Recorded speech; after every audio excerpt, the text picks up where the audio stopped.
想象一下，仅仅2年的时间，整个世界就发生翻天覆地的变化，我们习以为常的生活可能被彻底改写，听起来像科幻电影的情节。然而，这正是一位业界传奇人物最近做出的大胆预言，他就是被誉为 AI 教父的黄仁勋。黄仁勋说，只需2年，人类世界就会面目全非，而且他特别指出，台湾正处于这场变革的中心。这句话既令人震撼，又引发了无数疑问。难道未来2年内，我们的生活真的会如此剧烈的改变吗？台湾为何会成为这股全球浪潮的核心？这并非耸人听闻。回顾黄仁勋过去的种种预测，你会发现他往往语出惊人，且一语成谶，多次精准地描绘出未来科技的图景。那么，就让我们一起走进黄仁勋的 AI 预言世界，看看这位预言帝到底说过哪些惊人之语，又有多少已经成真。在这个过程中，我们也会发现台湾如何默默为这些预言插上翅膀。准备好了吗？让我们开始这场精彩的探索吧。故事要从上个世纪说起。黄仁勋出生于台湾南部一个平凡的家庭，年少时他随家人移民美国，在异乡努力求学。据说中学时期，他和哥哥被父母送到肯塔基州的一所寄宿学校，就靠在学校里打乒乓球打发时间。后来他凭借优异的成绩考上了美国的名校，并在电子工程领域深造。毕业后的90年代中期，电脑图形领域方兴未艾，年轻的黄仁勋嗅到了机会，在1993年创办了英伟达公司，专注于图形处理器的，也就是打造电脑的显卡。当时没有人能料到，这家靠绘图芯片起家的公司，日后竟会与人工智能的革命紧密相连。上世纪90年代和2000年初， GPU 主要用于加速游戏画面的绘制，让大家在电脑上玩游戏时有更流畅逼真的视觉体验。黄仁勋和他的团队也因此在电玩产业闯出一片天。然而，黄仁勋的眼光并不仅仅停留在游戏上，他隐约感觉到 GPU 强大的平行计算能力或许能在游戏之外大有作为。果不其然，在2000年代中期，一些科研人员开始尝试使用 GPU 来处理游戏以外的计算任务，尤其是人工智能相关的计算。真正的转折点出现在2012年，一个划时代的 AI 算法深度学习闪亮登场。那一年，一个名为 AlexNet 的神经网络模型在图像识别比赛中一举夺冠，而它背后所依靠的运算力正是来自于多张英伟达的 GPU。 这个结果震惊了整个科技界，因为它证明了 GPU 不仅能让游戏画面酷炫，还能大幅提升 AI 的学习能力。黄仁勋敏锐地捕捉到了这股暗流，他意识到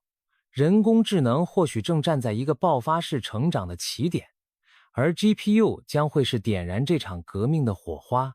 于是，在许多人还将 AI 视作科幻场景时，黄仁勋已经带领英伟达开始大举投入 AI 相关的研发。他常常在各种演讲场合谈到 GPU 在深度学习中的潜力，甚至有点语出惊人。有人可能觉得他是在疯狂押注，但几年后的事实证明，这其实是一场具有远见的豪赌。如今10多年过去了，人工智能早已从实验室研究变成改变世界的技术趋势，而英伟达则成为这波 AI 浪潮中最大的受益者之一。黄仁勋也因此从游戏显卡大王摇身一变，成了人人尊敬的 AI 教父。他每次公开演讲都备受瞩目，他总是穿着标志性的黑色皮衣，手握全新的芯片，语气里充满对未来科技的兴奋和自信。他甚至在一次线上发布会上，幽默地在自家厨房的烤箱里烘焙出一块最新的 GPU 芯片，打开烤箱门端出来展示给观众看，就像魔术师变出新玩意儿一般，逗得全场哄堂大笑。这样的桥段不仅展现出他的创新戏剧性，也透露出他对科技的热情与自信。既然我们已经认识了这位风趣又前瞻的 AI 领航人，接下来就让我们进入正题，看看黄仁勋到底对人工智能的未来说过哪些惊人之语。毕竟要评估一个预言家的成色，就得检验他的预言是否灵验，不是吗？翻开黄仁勋过去几年的公开演讲和访谈记录，可以发现他提出了许多让人眼睛为之一亮的 AI 发展预测。我们不妨挑几个最具代表性的来说说。第一个预测就是人工智能的 iPhone 时刻。已经到了。2023年初，黄仁勋在英伟达的 GTC 技术大会上形容当前正处于人工智能的 iPhone 时刻，什么意思呢？回想2007年，苹果推出第一代 iPhone， 引爆了智能手机革命，从此手机不再只是电话，而变成随身迷你电脑，彻底改变了人们的生活方式。黄仁勋用这个比喻来形容当前的 AI 发展节点，意指人工智能正迎来一个关键的时刻，将从少数领域的试验品变成普及全球的革命性技术。当时聊天机器人 ChatGPT 在全球爆红， AI 开始进入普通人的日常视野，无论是写文章、作画还是写程序，人工智能都展现出令人惊叹的能力。事实也确实如此，从2023年开始，生成式 AI， 也就是能够创造内容的人工智能蓬勃发展，各种 AI 应用如雨后春笋般冒出。你或许也亲身体验过，用 AI 绘图工具把脑中的想象变成图画，或是让聊天机器人帮你起草一封邮件。 AI 不再是遥不可及的黑科技，而变成人人都能体验的实用工具。黄仁勋的这个判断可谓一语中的精准地抓住了大势所趋，真让人佩服。第二个预测是未来每个人都会拥有自己的 AI 老师。在 AI 蓬勃发展的同时，黄仁勋也对教育领域的未来做了一个有趣的想象。他认为在不久的将来，每一个人都将拥有一位属于自己的 AI 导师或 AI 助手，来协助我们学习和工作。听起来有点像科幻小说的情节。学生上课不再只有真人老师可问问题，因为随时有 AI 私人家教待命解惑。上班族遇到不懂的业务， AI 助理会第一时间跳出来帮你找到答案，甚至一步步教会你新技能。其实这个预测并非空穴来风，想想看，目前那些强大的语言模型已经可以在一定程度上回答我们各式各样的问题，给出建议和方案。他们或许还无法完全取代真人老师，但作为辅助学习的工具已经相当厉害了。黄仁勋特别提到了一些他看好的 AI 工具，例如 OpenAI 的 ChatGPT 以及其他新创公司推出的个人 AI 助理。他鼓励大家善用这些口袋里的 AI 导师，因为在未来的竞争中，懂得借助 AI 力量的人将会大幅领先其他人。从现在的情况来看，黄仁勋的这项预言正逐步变为现实。很多学生已经开始使用 AI 辅助写作、翻译或者解数学题，职场人士也利用 AI 来整理数据、起草报告。一些软件公司甚至推出了专门的 AI 学习伙伴应用，为孩子提供个性化的教学内容。不过，要真正达到每人一位 AI 老师的程度， AI 还需要变得更聪明，更了解每个用户的特质，同时成本也要足够亲民。但以目前 AI 技术进步的速度，也许再过几年，这种场景就不再只是幻想。第三个预测是5年内 AI 能够通过人类考试，通用人工智能近在咫尺。任勋在2024年初斯坦福大学的一场论坛上被问到人类什么时候能造出一台会像人一样思考的电脑，这其实就是在问人工通用智能何时会到来。对此，黄仁勋给出了大胆的时间表。他认为，如果我们把人类能想到的每一种考试都列出清单，让 AI 去参加，他相信不用5年 AI 就能把每个考试都考得很出色。换句话说，到2028年前后，人工智能有望通过各种专业领域的高难度考核，包括律师资格考试、医师执照考试等等。事实上，现在已经有一些 AI 模型能通过美国的律师考试，只是在某些更专业或需要常识理解的测验还不够完美。所以黄仁勋认为，再给 AI 5年时间，这些难题将一一被克服。当然，他也补充说，所谓像人类一样思考，定义很重要。如果我们要求 AI 不仅考试拿高分，还要真的具有像人类那样的自主意识和情感，那么 AGI 也就是通用人工智能的实现可能还比较遥远。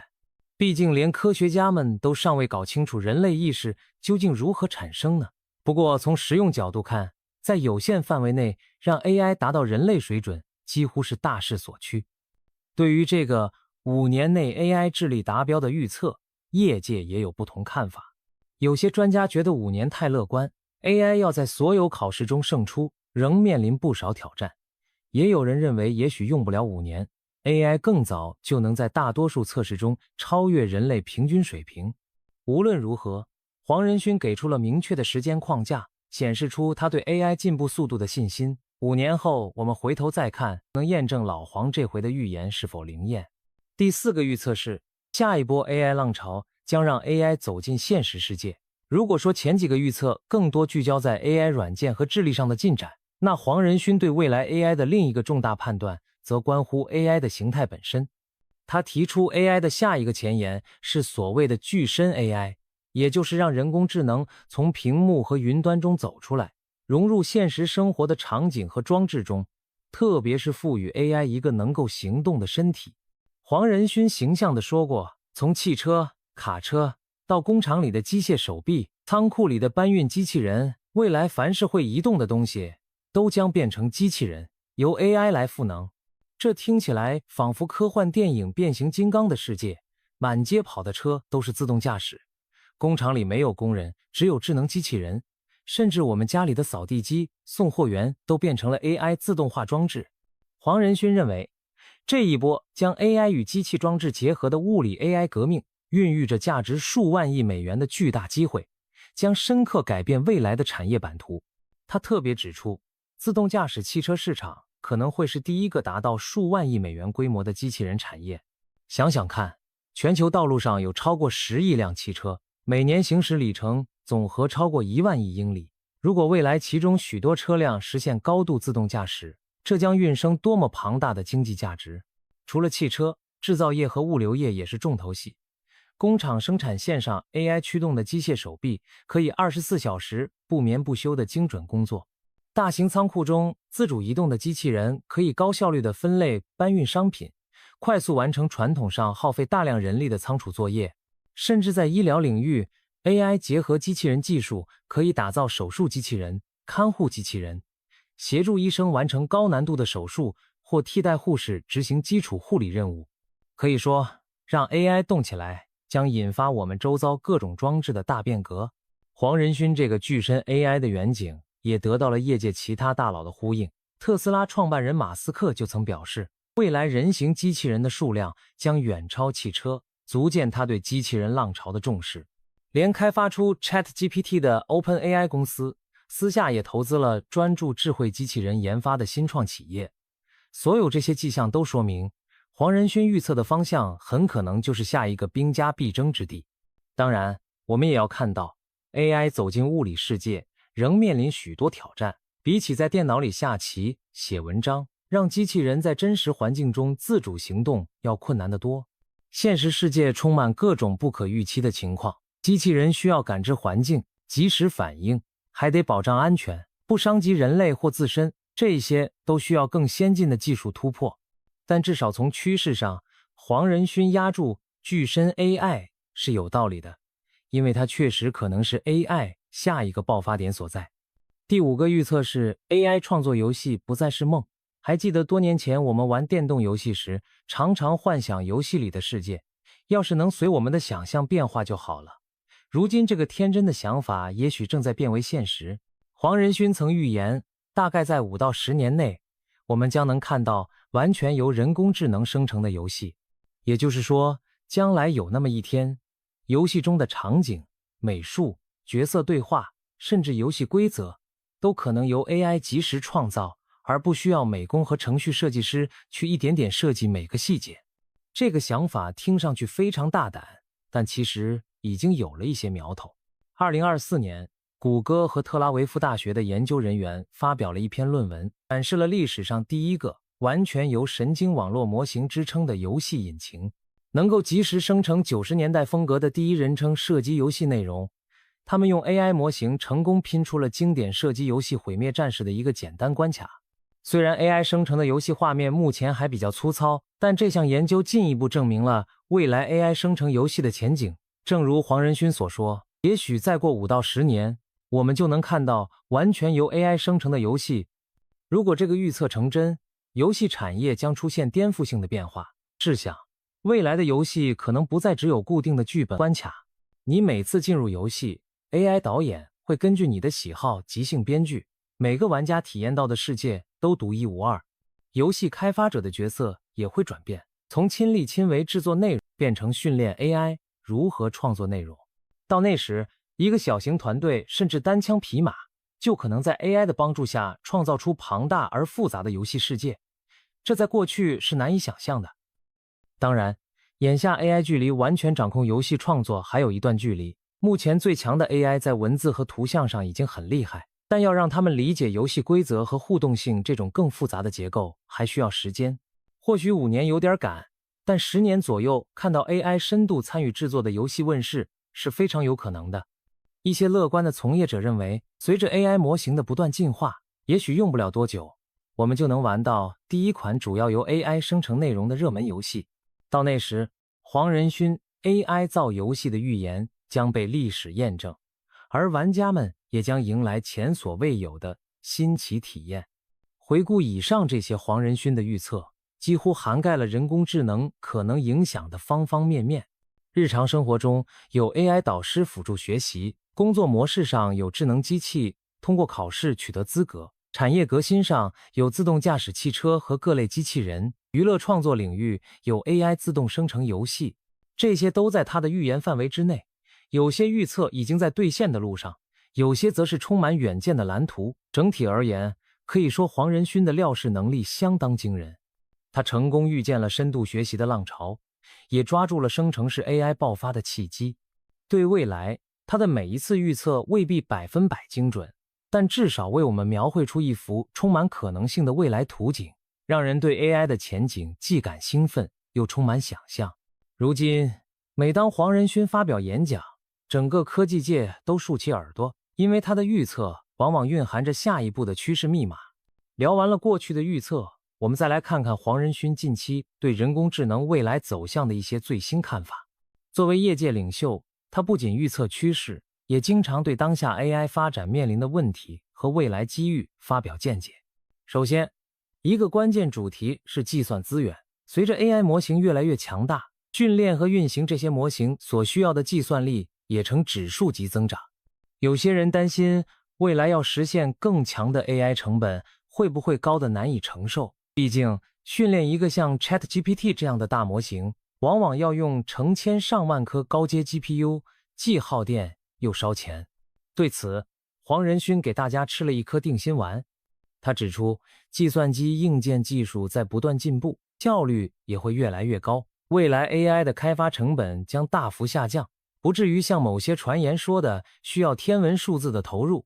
前阵子有消息称 OpenAI 打算募资好几万亿美元来自研芯片对抗英伟达。黄仁勋听了反而笑着说，几万亿美元那可以把全世界的 GPU 都买下来了。他的意思是，随着芯片架构持续创新，计算速度在提升，未来完成同样的 AI 运算任务所需的硬件只会越来越少。本来看似不可能的计算需求，可能在技术进步下迎刃而解。就像手机芯片这几年越做越省电，性能却更强一样， AI 加速芯片也会朝着更高效方向发展。所以我们不必过于担心算力的瓶颈，至少在可预见的未来，摩尔定律的余威和不断涌现的新技术会为 AI 提供源源不绝的燃料。其次，黄仁勋反复强调，人工智能将会无所不在地渗透到各行各业。我们前面讨论的那些应用场景其实只是冰山一角。未来，无论医疗、金融、制造、农业，还是创意设计、客户服务，几乎每一个行业都能找到 AI 的用武之地。黄仁勋举例说，在医疗领域，有了强大的 AI， 医生的听诊器可能会变成 AI 驱动的，它可以及时分析病人的各项指标，辅助医生做诊断。在金融领域， AI 能够以极高的准确率侦测欺诈交易，保障金融安全。在交通运输领域， AI 不仅体现在自动驾驶汽车上，还可以优化整个城市的交通流量，减少塞车和污染。这些观点听起来相当有道理，因为 AI 的本质是一种通用技术工具，就像当年的电力和互联网一样，应用范围非常广。现在已经有许多传统行业开始和 AI 结合，农民用 AI 侦测植物病虫害，优化播种时机；工厂用 AI 做质量检测，提升良品率；法务人员用 AI 快速检索海量案例资料；导演用 AI 辅助影片剪辑；可以说各行各业都有人在探索 AI 带来的助力。黄仁勋作为芯片供应商的领袖，当然乐于看到处处皆有 AI 的局面，因为那意味着对算力的需求会爆炸式增长，英伟达的市场也会水涨船高。但撇开商业考量，从技术演进来看， AI 确实有望像水和电一样，成为无所不在的底层能力。我们也许感觉不到它的存在，但生活将因它而变得更加便利、高效。另外一个引发广泛讨论的话题是 AI 会不会取代人类的工作？对此，黄仁勋一直持乐观态度。他多次表示 AI 不是人类的对手或替代者，而是一种强大的辅助工具。他简单解释说，人类有创造力，有同理心，会复杂决策，而 AI 擅长高速处理大量资讯，执行重复任务，两者其实是优势互补的关系。在黄仁勋看来，未来的工作形态将是人类与 AI 的组合，共同提升效率和创造力。比如，建筑师可以用 AI 快速生成各种设计草图，再由人来挑选修改。程序设计师让 AI 自动写出基本代码，自己再重构调优。医生利用 AI 助手分析 X 光片或检验数据，自己专注于与病人的交流和最终诊断决策。这些都是 AI 帮人类打下手的场景，而不是 AI 抢了谁的饭碗。当然，一些简单重复的工作可能会因自动化而缩减，但历史一再证明，新技术的出现往往同时会催生新的职业和需求。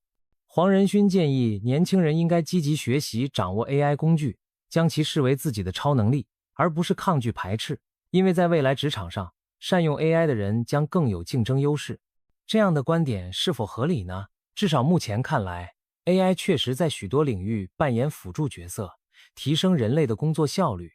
比如客服行业， AI 聊天机器人可以先回答常见问题，疑难再交由人工处理，效率提高许多。医生有了 AI 系统，先做初步分析，可以节省时间，更快给出诊断。甚至律师也开始用 AI 起草法律文件的初稿。在 AI 还没有真正达到媲美人脑的通用智能之前，人类在创造性和战略性的工作上依然无可替代。所以黄仁勋强调人机协作而非替代是有一定道理的。不过，我们也需要对某些行业进行转型升级做好心理准备。毕竟当年自动化浪潮确实让部分流水线工作消失，未来 AI 也可能让一些白领职位缩减，这是科技进步中必然要面对的社会课题。所幸每次技术革命也会带来新的机会，关键在于我们如何适应变化，提升自身技能。当然，黄仁勋在描绘 AI 美好前景的同时，也清楚 AI 发展并非没有挑战。他提到 AI 越强大，我们就越需要谨慎使用。比如现在令人担忧的 AI 假影片 Deepfake 技术，就可能被不肖之徒用来制造假信息，这就需要技术和法律双管齐下来应对。还有资料隐私、AI 决策的透明度和公平性等等，都是 AI 进一步普及必须解决的问题。作为提供 AI 运算基础的公司掌舵人，黄仁勋支持业界和政府制定合理的规范，确保 AI 造福人类，而非带来负面影响。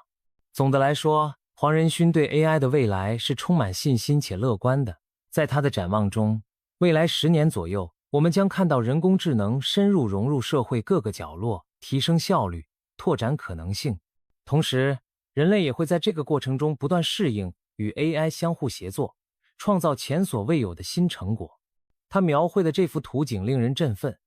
但要真正实现它，需要技术上的攻关，也需要社会在伦理和制度上提前做好准备。我们或许无法确认每一项预测都准时应验，但可以确定的是，我们正站在一场巨大变革的风口浪尖。这一点，黄仁勋可谓看得非常透彻。说了这么多 AI 的未来趋势和预测，不知道大家有没有想过一个问题：这场 AI 革命背后，是谁在提供源源不绝的弹药和支持？人工智能的辉煌离不开许多要素的配合，其中有一个地方的作用至关重要，那就是台湾。是的，或许很多人提到 AI， 想到的是硅谷那些软件天才，或者各种酷炫的应用场景，但别忘了， AI 再强大，也需要硬件来承载，需要芯片来计算。而在最先进半导体芯片制造方面，台湾扮演着无可取代的角色。黄仁勋自己就多次强调，台湾是英伟达最重要的合作伙伴、集中地。他甚至说过，英伟达的一切成就都从这里开始。这句话并非恭维，因为包括英伟达在内， AI 公司最仰赖的高阶芯片都是在台湾生产的。举个例子，如今 AI 界炙手可热的英伟达 A100、H100 GPU 加速卡被誉为 AI 时代的算力之王，这些功能强大的芯片正是由台湾的台积电公司代工制造。台积电是全世界顶尖的半导体代工厂，能够生产出最先进的芯片，在那些芯片上密密麻麻上百亿个晶体管构成了 AI 计算的大脑。没有台积电的制程技术，就不会有如此强大的 AI 芯片诞生。换言之，台湾提供了 AI 革命所需的硬件引擎。不仅英伟达，像苹果、AMD、高通，甚至特斯拉自研的 AI 芯片，也几乎都是出自台积电的产线。可以这么说，台湾用方寸晶圆撑起了全球 AI 的天空。除了台积电，台湾的电子产业链也功不可没。打造 AI 服务器需要各种零组件，从电路板、记忆体、网络设备到服务器机壳的组装，台湾厂商都有深厚实力。许多国际云端服务业者采购的 AI 服务器，就是由台湾代工厂组装完成的。难怪有媒体形容，硅谷的创新离不开台湾的支援，台湾是名副其实的细岛。除了硬件制造，台湾在 AI 人才和技术方面也扮演着愈发重要的角色。首先，黄仁勋本人就是从台湾走出去的顶尖科技人才之一，他的成功故事激励了许多台湾年轻人投身科技研发。台湾的高等教育在工程、资讯领域一向表现出色，每年培养出大量优秀的工程师和研究人员。近年来，随着 AI 热潮兴起，台湾的高校和研究机构也积极建立人工智能相关的学院、研究中心，开设机器学习、深度学习等课程，培养本土的 AI 专才。在产业界，台湾的科技公司同样在拥抱 AI， 许多半导体公司引入 AI 优化生产流程，例如利用机器学习算法分析制造过程数据，预测并降低瑕疵率。制造业者则用 AI 进行设备的预测性维护，防止机台故障停工。甚至传统的农业和服务业，台湾也有人尝试结合 AI 提升效率，比如智慧农业利用感测器和 AI 分析土壤天气资料，帮助农民做决策。零售业运用 AI 进行需求预测和智能调货。这些创新或许不像硅谷的新发明那样引人注目，但却实实在在地为台湾各行各业注入了新活力。此外，台湾的政府和民间都非常重视把握 AI 浪潮，政府成立了人工智慧学校等培训专案，帮助在职人员进修 AI 技能，并出科研补助，鼓励本土团队开发 AI 应用。民间则有各种 AI 协会、黑客松比赛和论坛，让爱好者和专业人士交流切磋。台北、台中等城市宣示要朝智慧城市迈进，引入 AI 优化交通、环境监测和公共安全管理。所有这些努力都在默默积累台湾在 AI 时代的能量。有趣的是，台湾在 AI 领域的角色有点像幕后英雄。它可能不是第一线推出爆款 AI 应用的地方，但它提供了关键的硬件和环境支持，就像舞台后方的灯光师、音响师，确保整场演出精彩上演。当黄仁勋这些科技领袖在聚光灯下畅谈 AI 如何改变世界时，别忘了他脚下的基石背后有无数台湾工程师的努力。比如2024年中，黄仁勋重返台湾，在台大体育馆发表演讲时，他特地用 AI 技术生成了一个会说中文的虚拟黄仁勋来旁白介绍英伟达的最新成果，其中包括用 AI 打造的地球气候数位孪生系统，可以更准确预测台湾的台风登陆和天气变化，协助防灾减灾。台下数千名观众为之惊叹。而黄仁勋在演讲中也反复感谢台湾的合作伙伴们，称赞这片土地孕育了英伟达成功的重要因素。这一幕其实就象征着台湾与 AI 革命的紧密连结。一方面，台湾有了 AI 技术，可以更好地预测气候灾害，保护人民；另一方面， AI 技术因为有台湾的硬件支持而更加强大并落地应用，形成了一个良性循环。从黄仁勋过去的预测到他现在的展望，从 AI 技术的日新月异到台湾在其中的默默耕耘，我们一路看来，人工智能这场变革的图景已徐徐展开。黄仁勋作为 AI 时代的见证者和引领者，他的故事和观点带给我们许多启发。他的大胆预言告诉我们，想象力有多远，科技就能走多远。而他的身体力行也证明，抓住机遇，勇于投入，才能真正把愿景化为现实。当然，预言终究只是预言，未来仍有许多不确定性。也许5年后 AI 还没有达到人人都有私人导师的地步，或者完全由 AI 制作的游戏还没上市，又或者自动驾驶汽车的普及比想象中慢一些。但不要灰心，因为科技进步往往不是线性前进，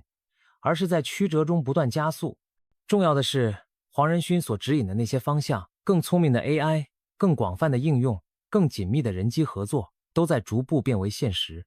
我们已经见证太多过去认为不可思议的 AI 能力成真，因此对于他描绘的未来，不妨多一份期待和信心。在奔向 AI 未来的道路上，台湾将继续扮演关键角色，无论是供应先进芯片、培养优秀人才，还是提供测试应用的场域，台湾都在以自身的优势为全球 AI 发展添砖加瓦。同时，台湾也将从这一波浪潮中受益，在经济和社会上获得新的动能。试想未来有更多像黄仁勋一样的台湾之子在国际舞台上发光发热，引领下一代科技创新，那将是多么令人自豪的画面。最后，不妨以黄仁勋常提到的一种精神作结，他总是提醒我们要保持饥渴，勇于梦想。对科技保持饥渴，才能不断追求突破；勇于做梦，才能勾勒出未来的蓝图。人工智能的浪潮才正要开始，它将把人类带往何方，正等着我们共同去书写。或许再过若干年，回头看今天黄仁勋的预测和台湾的努力，我们会欣慰地发现，原来我们真的走到了当初所梦想的未来。而那时，可能又会有新的预言家为我们指引下一段航程，说不定下一个改变世界的 AI 创新，就将由你我共同见证，甚至参与。让我们拭目以待，迎接一个更加智能、有趣、美好的新世界吧。提到史蒂芬·霍金，很多人第一反应是黑洞宇宙大爆炸理论，那张坐在轮椅上用机械音讲话的传奇形象。然而，霍金在晚年除了在科学领域继续发光发热之外，还留下了一系列令人背脊发凉的预言。据传，他在生命尽头时说出的警告可把整个科学界都吓坏了，甚至一度让人们对宇宙的探索按下了暂停键。这听起来像科幻小说的情节，但霍金的预言都有理有据，而且如今竟然一个接一个，仿佛在逐步上演。是什么样的预言能有如此威力，让顶尖的科学家们都冷汗直流？这些预言如今的发展情况又如何？本文将以通俗易懂的方式带大家回顾霍金晚年发出的几个主要警告，包括人工智能失控可能导致人类灭亡，外星文明对地球的潜在威胁，气候变迁引发的人类生存危机，以及科技高速发展下可能出现的灾难。我们将轻松而深入地探讨每个预言背后的科学依据和现实苗头。准备好了吗？霍金的这些恐怖预言也许不像电影桥段那样爽快刺激，但却足以引人深思，甚至决定人类的未来走向。接下来，就让我们逐一拆解霍金那些骇人又发人省思的预言，看看如今的世界发展是否真如他所说，在一步步验证他的担忧。当今社会里，人工智能已经无处不在，从手机里的语音助手到能打败围棋冠军的算法，再到各类自动驾驶汽车和推荐系统， AI 正悄悄改变我们的生活。不过，霍金晚年却多次敲响警钟，如果 AI 发展失控，可能导致人类走向灭亡。这听起来像终结者电影里天王反叛人类的剧情，让人难以置信。然而，霍金并不是在危言耸听。首先，我们需要明白霍金所说的 AI 失控是怎么回事。简单来说，就是人工智能一旦发展出超过人类的智力，并且不受我们的控制，它可能就不会再把人类放在眼里。霍金直言，人类一旦开发出完全体的人工智能，也就是具备自主意识和持续自我进化能力的 AI， 结局可能是将人类彻底取代。他曾用一句话形容这个风险：人工智能的全面发展可能意味着人类的终结。在他看来，智能机器一旦拥有了自我改进的能力，就像放出了瓶中的魔鬼，精灵已出屏，再想关注它可就难了。那 AI 为什么会威胁人类呢？试想一下，如果一种智慧远远超过我们，它思考和决定事情的速度是我们的成千上万倍，而且没有情感，不需要休息，也不会像人类一样犯糊涂。刚开始，它也许只是听命于人类的工具，但一旦有一天它拥有了自主学习和决策的能力，甚至能自己编写更聪明的 AI， 这种智慧就会像滚雪球一样越来越强大。到那时，人类在他眼里可能就如同蚂蚁一般渺小。更糟的是，如果人类的行为阻碍了 AI 达成某个目标，它很可能会把我们视作绊脚石。没有道德束缚的超级智能，要清除我们，也许就跟踩死一堆蚂蚁一样简单。听起来毛骨悚然吧？其实霍金并不是唯一一个担心 AI 失控的人，科技界的不少大人物也发出过类似警告，比如埃隆·马斯克也把失控的 AI 称为人类文明生存的最大威胁之一。霍金和许多科学家还联名发表公开信，呼吁对 AI 的研发进行安全方面的重视。他们并不是在反对 AI 的发展，而是希望给 AI 添加安全栏和红线，确保这种强大的工具始终服务于人类，而不是反过来统治人类。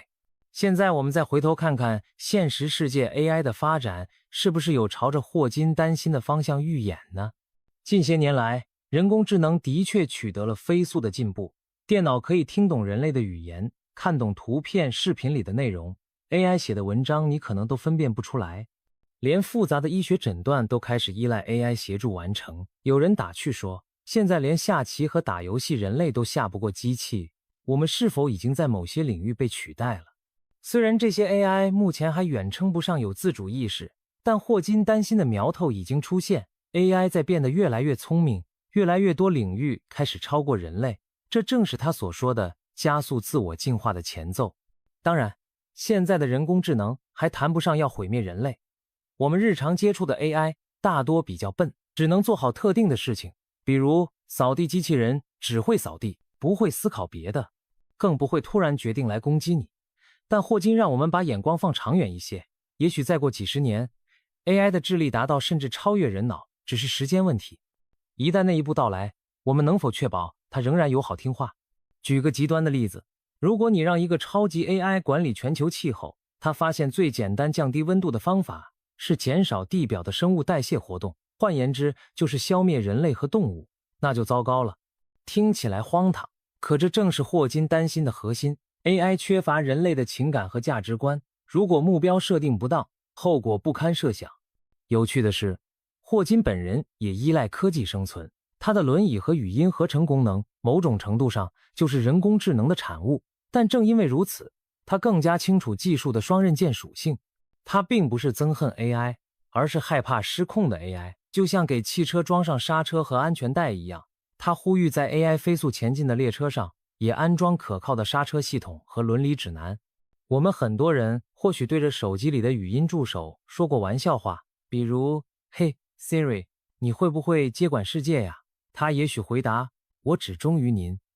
我们一笑而过，但霍金可能一点也笑不出来，他真的在严肃地考虑未来某一天，某个 Siri 的后代不再忠于人类的可怕局面。现在看，各国也开始重视 AI 权研究，讨论制定 AI 伦理准则，这某种程度上算是印证了霍金的预言。人们开始害怕 AI 失控的可能性，并尝试未雨绸缪。总结来说，霍金对人工智能的恐怖预言在于，如果我们一味追求 AI 的聪明强大，而忽视了控制与引导，最终造出的怪物可能毁掉它的主人。目前 AI 的发展就像在照着它的剧本走第一幕，越来越强大，逐渐渗透所有领域。接下来最关键的问题是，我们能否在第二幕、第三幕改变剧情走向，不让终局演变成人类的覆灭？这正是霍金苦口婆心想提醒我们的。仰望星空，我们难免会好奇，宇宙那么大，我们真的是孤独的吗？霍金晚年时越来越相信宇宙中存在其他智慧生命。他说过，随着他年岁增长，他反而更加确信我们并不孤单。的确，以宇宙上千亿星系的规模，认为地球是唯一有生命的行星，未免过于自大。然而，霍金对宇宙邻居的看法却相当复杂。一方面积极参与寻找外星生命的项目，另一方面却严厉警告人类不要主动暴露自己。他预言，外星文明如果发现人类，结果可能对我们是灾难性的。霍金打过一个著名的比方，来形容人类遇见强大外星文明的风险。当年哥伦布抵达美洲，新大陆的土著文明遭遇了毁灭性的打击。在这个类比中，我们人类就好比美洲的土著，而高级外星人则如同武装到牙齿的欧洲殖民者。如果外星人造访地球，情形很可能就像殖民者碰上落后文明，那对于我们来说绝对不是什么好下场。简单讲，别指望外星人来了会和平友好。霍金甚至更加直白地说，如果外星生命远比我们先进，他们也许根本不会把人类当回事，看待我们的眼光可能就跟我们看待细菌差不多。听听这比喻相当不客气，却发人深省。想想看，当我们擦桌子消毒时，会怜悯细菌吗？大概率是不会的。同理，一个强大的星际文明若看上地球这颗行星的资源，很可能不会顾惜我们这些土著。那么我们能做什么来避免这样的悲剧？霍金的建议是，尽量保持安静，不要随便暴露自己的位置。换言之，不要像无知的小孩在黑暗的森林里又唱又跳，吸引未知猛兽的注意。具体来说，他反对人类主动向宇宙发送信号，广播我们的存在，也就是所谓的主动媒体，主动寻找地外智能生命。他不是不关心外星人，相反，他本人参与了突破聆听计划，投入资源去监听宇宙间可能的外星讯号，但他主张只偷听，不要大声喊话。这就像在森林里悄悄观察周围动静，而不要喊我在这儿，谨慎总比后悔好。霍金的担忧并非空穴来风，科学界也有类似的讨论。有些科学家认为，如果宇宙中有好战或贪婪的文明，那么任何暴露我们存在的信号都可能为我们招来杀身之祸。毕竟我们自己就是一个好例子。在人类历史上，技术更先进的一方往往并没有善待落后的一方，大到文明征服，小到强者欺凌弱者，这种事情屡见不鲜。那么有什么理由相信外星人一定是慈悲的圣人呢？有人可能会问，难道所有外星文明都是侵略者吗？也未必。一些科学家持乐观态度，认为能进行星际旅行的文明或许已经克服了自我毁灭的倾向，变得成熟和平。但霍金显然不想赌这个运气，他的态度是宁可以最坏的恶意来揣测未知的外星来客，与其等狼真的来了再后悔，倒不如先假设狼就在附近徘徊。说到这里，可能有人会好奇，我们不是早就发送过一些信号和飞船吗？没错，人类确实主动往太空发出过招呼。1970年代 NASA 的旅行者号探测器携带金唱片，上面刻着地球的位置和人类的信息，被送往星际空间。阿雷西博天文台也曾在1974年用强力无线电波向球状星团发送过编码信息。这些尝试在当时是出于人类的好奇和善意，希望如果有外智慧能接收到，我们表明友好。然而从霍金的角度看，这些行为就像黑夜里点亮了一支火把，万一有虫子被火光吸引过来，我们可是自找的。所幸宇宙浩瀚如海，这些早期信号如同石沉大海，目前并无回音。霍金晚年的警告则是在这些尝试之后发出的，可以说是及时给人类泼了一盆冷水。在霍金反复提醒之后，还发生了一些有趣的事件，让人重新审视他的担忧。比如近些年我们接收到一些奇怪的宇宙信号，所谓快速射电暴，短暂而强烈的宇宙电波闪光，来源不明。再比如出现了一些令人费解的天文现象，如星际天体奥莫莫的闯入，它是人类观测到的第一个星际访客。小小的雪茄型天体高速掠过太阳系，有科学家半开玩笑地猜测它可能是某种探测器。虽然主流认为这是自然天体，但这些事件让大众开始讨论起外星文明的可能性。而在地球上，各国公布的一些不明飞行物 UFO 目击视频也引发热议，甚至美国五角大楼都承认有些现象无法解释。一下子，外星人会不会真的来，成了热门话题。此时再回想霍金那句不要回应陌生的太空信号，是不是让人有点脊背发凉？仿佛他早料到我们终究会发现一些奇怪的动静。霍金的预言给科学界也带来过短暂的影响。有段时间，在 CTI 搜寻地外文明领域，关于要不要主动发信号的讨论变得更加谨慎。很多科学家引用霍金的观点，主张在国际社会达成共识前，不要贸然呼叫外星人。这种谨慎氛围可以说让主动外星通讯的尝试陷入停滞。当然，人类探索宇宙的脚步并没有全面停滞，我们依然发射探测器，登陆火星，计划更远的星际之旅。但在如何面对可能的外星文明这个问题上，霍金的警告无疑让大家放慢了脚步，三思而后行。假如哪天我们真的监听到明确的外星讯号，你觉得人类会怎么做？会不会有人立刻兴奋地回消息，你好，我们是地球人？霍金在天有灵，估计会冲出来喊住手。他的态度基本是装死都比乱回应强。虽然这样的谨慎有点扫兴，但不得不说，保守一点也许能多给人类留点自保的机会。万一外星人真不怀好意，贸然暴露相当于自投罗网。归根结底，霍金关于外星文明的恐怖预言其实是在提醒我们，宇宙很大很美妙，但也可能很危险。我们当然可以也应该继续探索太空，寻找邻居，但一定要做好最坏的准备。在没弄清对方是善是恶之前，不要急着掏心掏肺地透露自己的家底。毕竟在宇宙这个大赌场里，人类只是新手玩家，一着不慎，满盘皆输的赌局可不少。霍金希望我们睁大眼睛，小心行事，而不是像无畏无知的孩子一样闯进未知的领地。相比起人工智能和外星人这类看似离我们很远的课题，气候变迁就是实实在在发生在我们身边的危机。霍金多次强调，人类活动引发的气候变化可能在不久的将来使地球变得不再适合人类生存，这是他晚年最严肃的警告之一。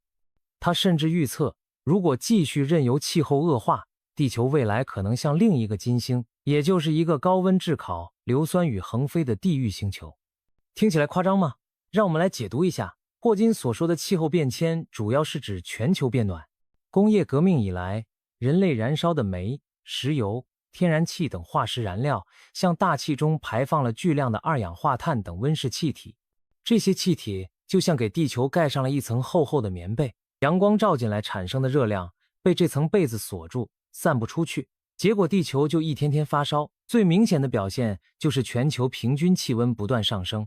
别小看哪怕1°C的升高，它足以融化极地的大量冰川，让海平面上升，淹没沿海城市，也足以改变大气和洋流模式，导致极端天气频发。你可能已经感觉到夏天越来越热，热浪次数增多，极端暴雨、飓风、干旱这些极端天气新闻也越来越常见。这些都不是错觉，而是真真切切的气候在发生变化。霍金对这些趋势非常担忧，他曾严厉地指出，我们正接近一个临界点，一旦过了这个坎，全球变暖将失控，进入不可逆的恶性循环。他用金星来做警示，金星原本可能跟地球有些相似，但由于失控的温室效应，金星的大气压和温度高得恐怖，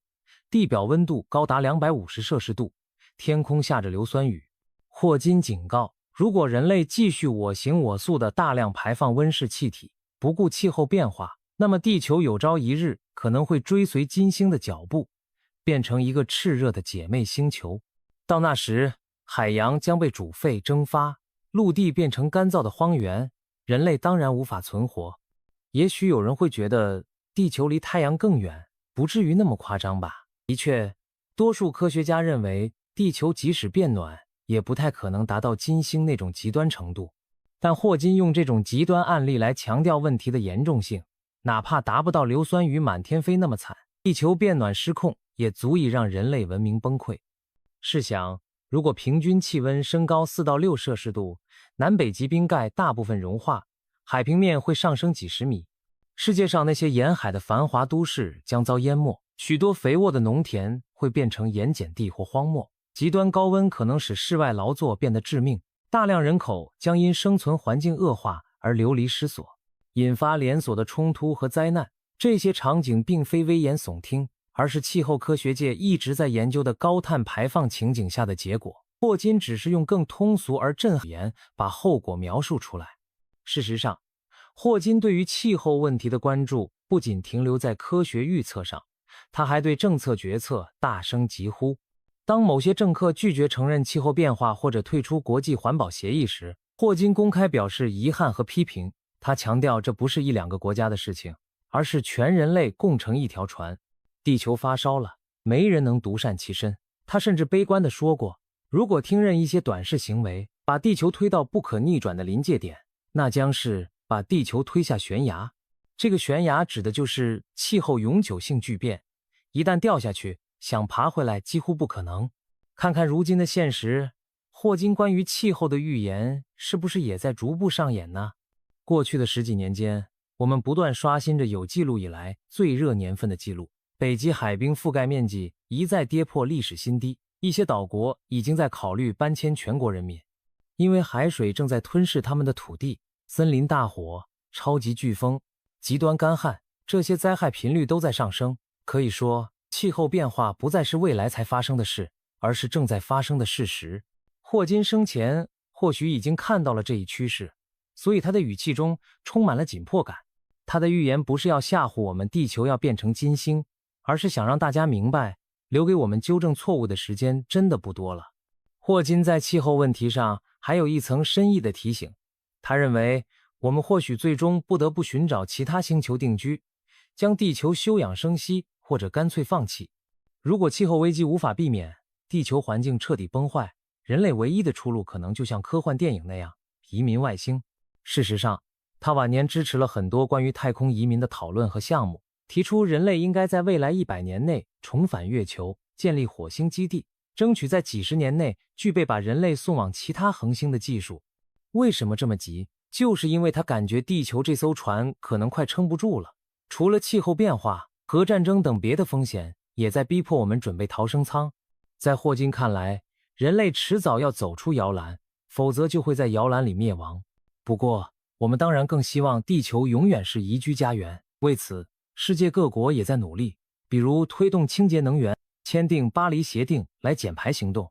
霍金的警示在一定程度上也激励了更多公众和科学家投入气候行动中。每当有极端天气或气候报告出来，人们就会想起霍金那句"再不行动，地球就要变成火球"的告诫，然后反思我们是否做的还远远不够。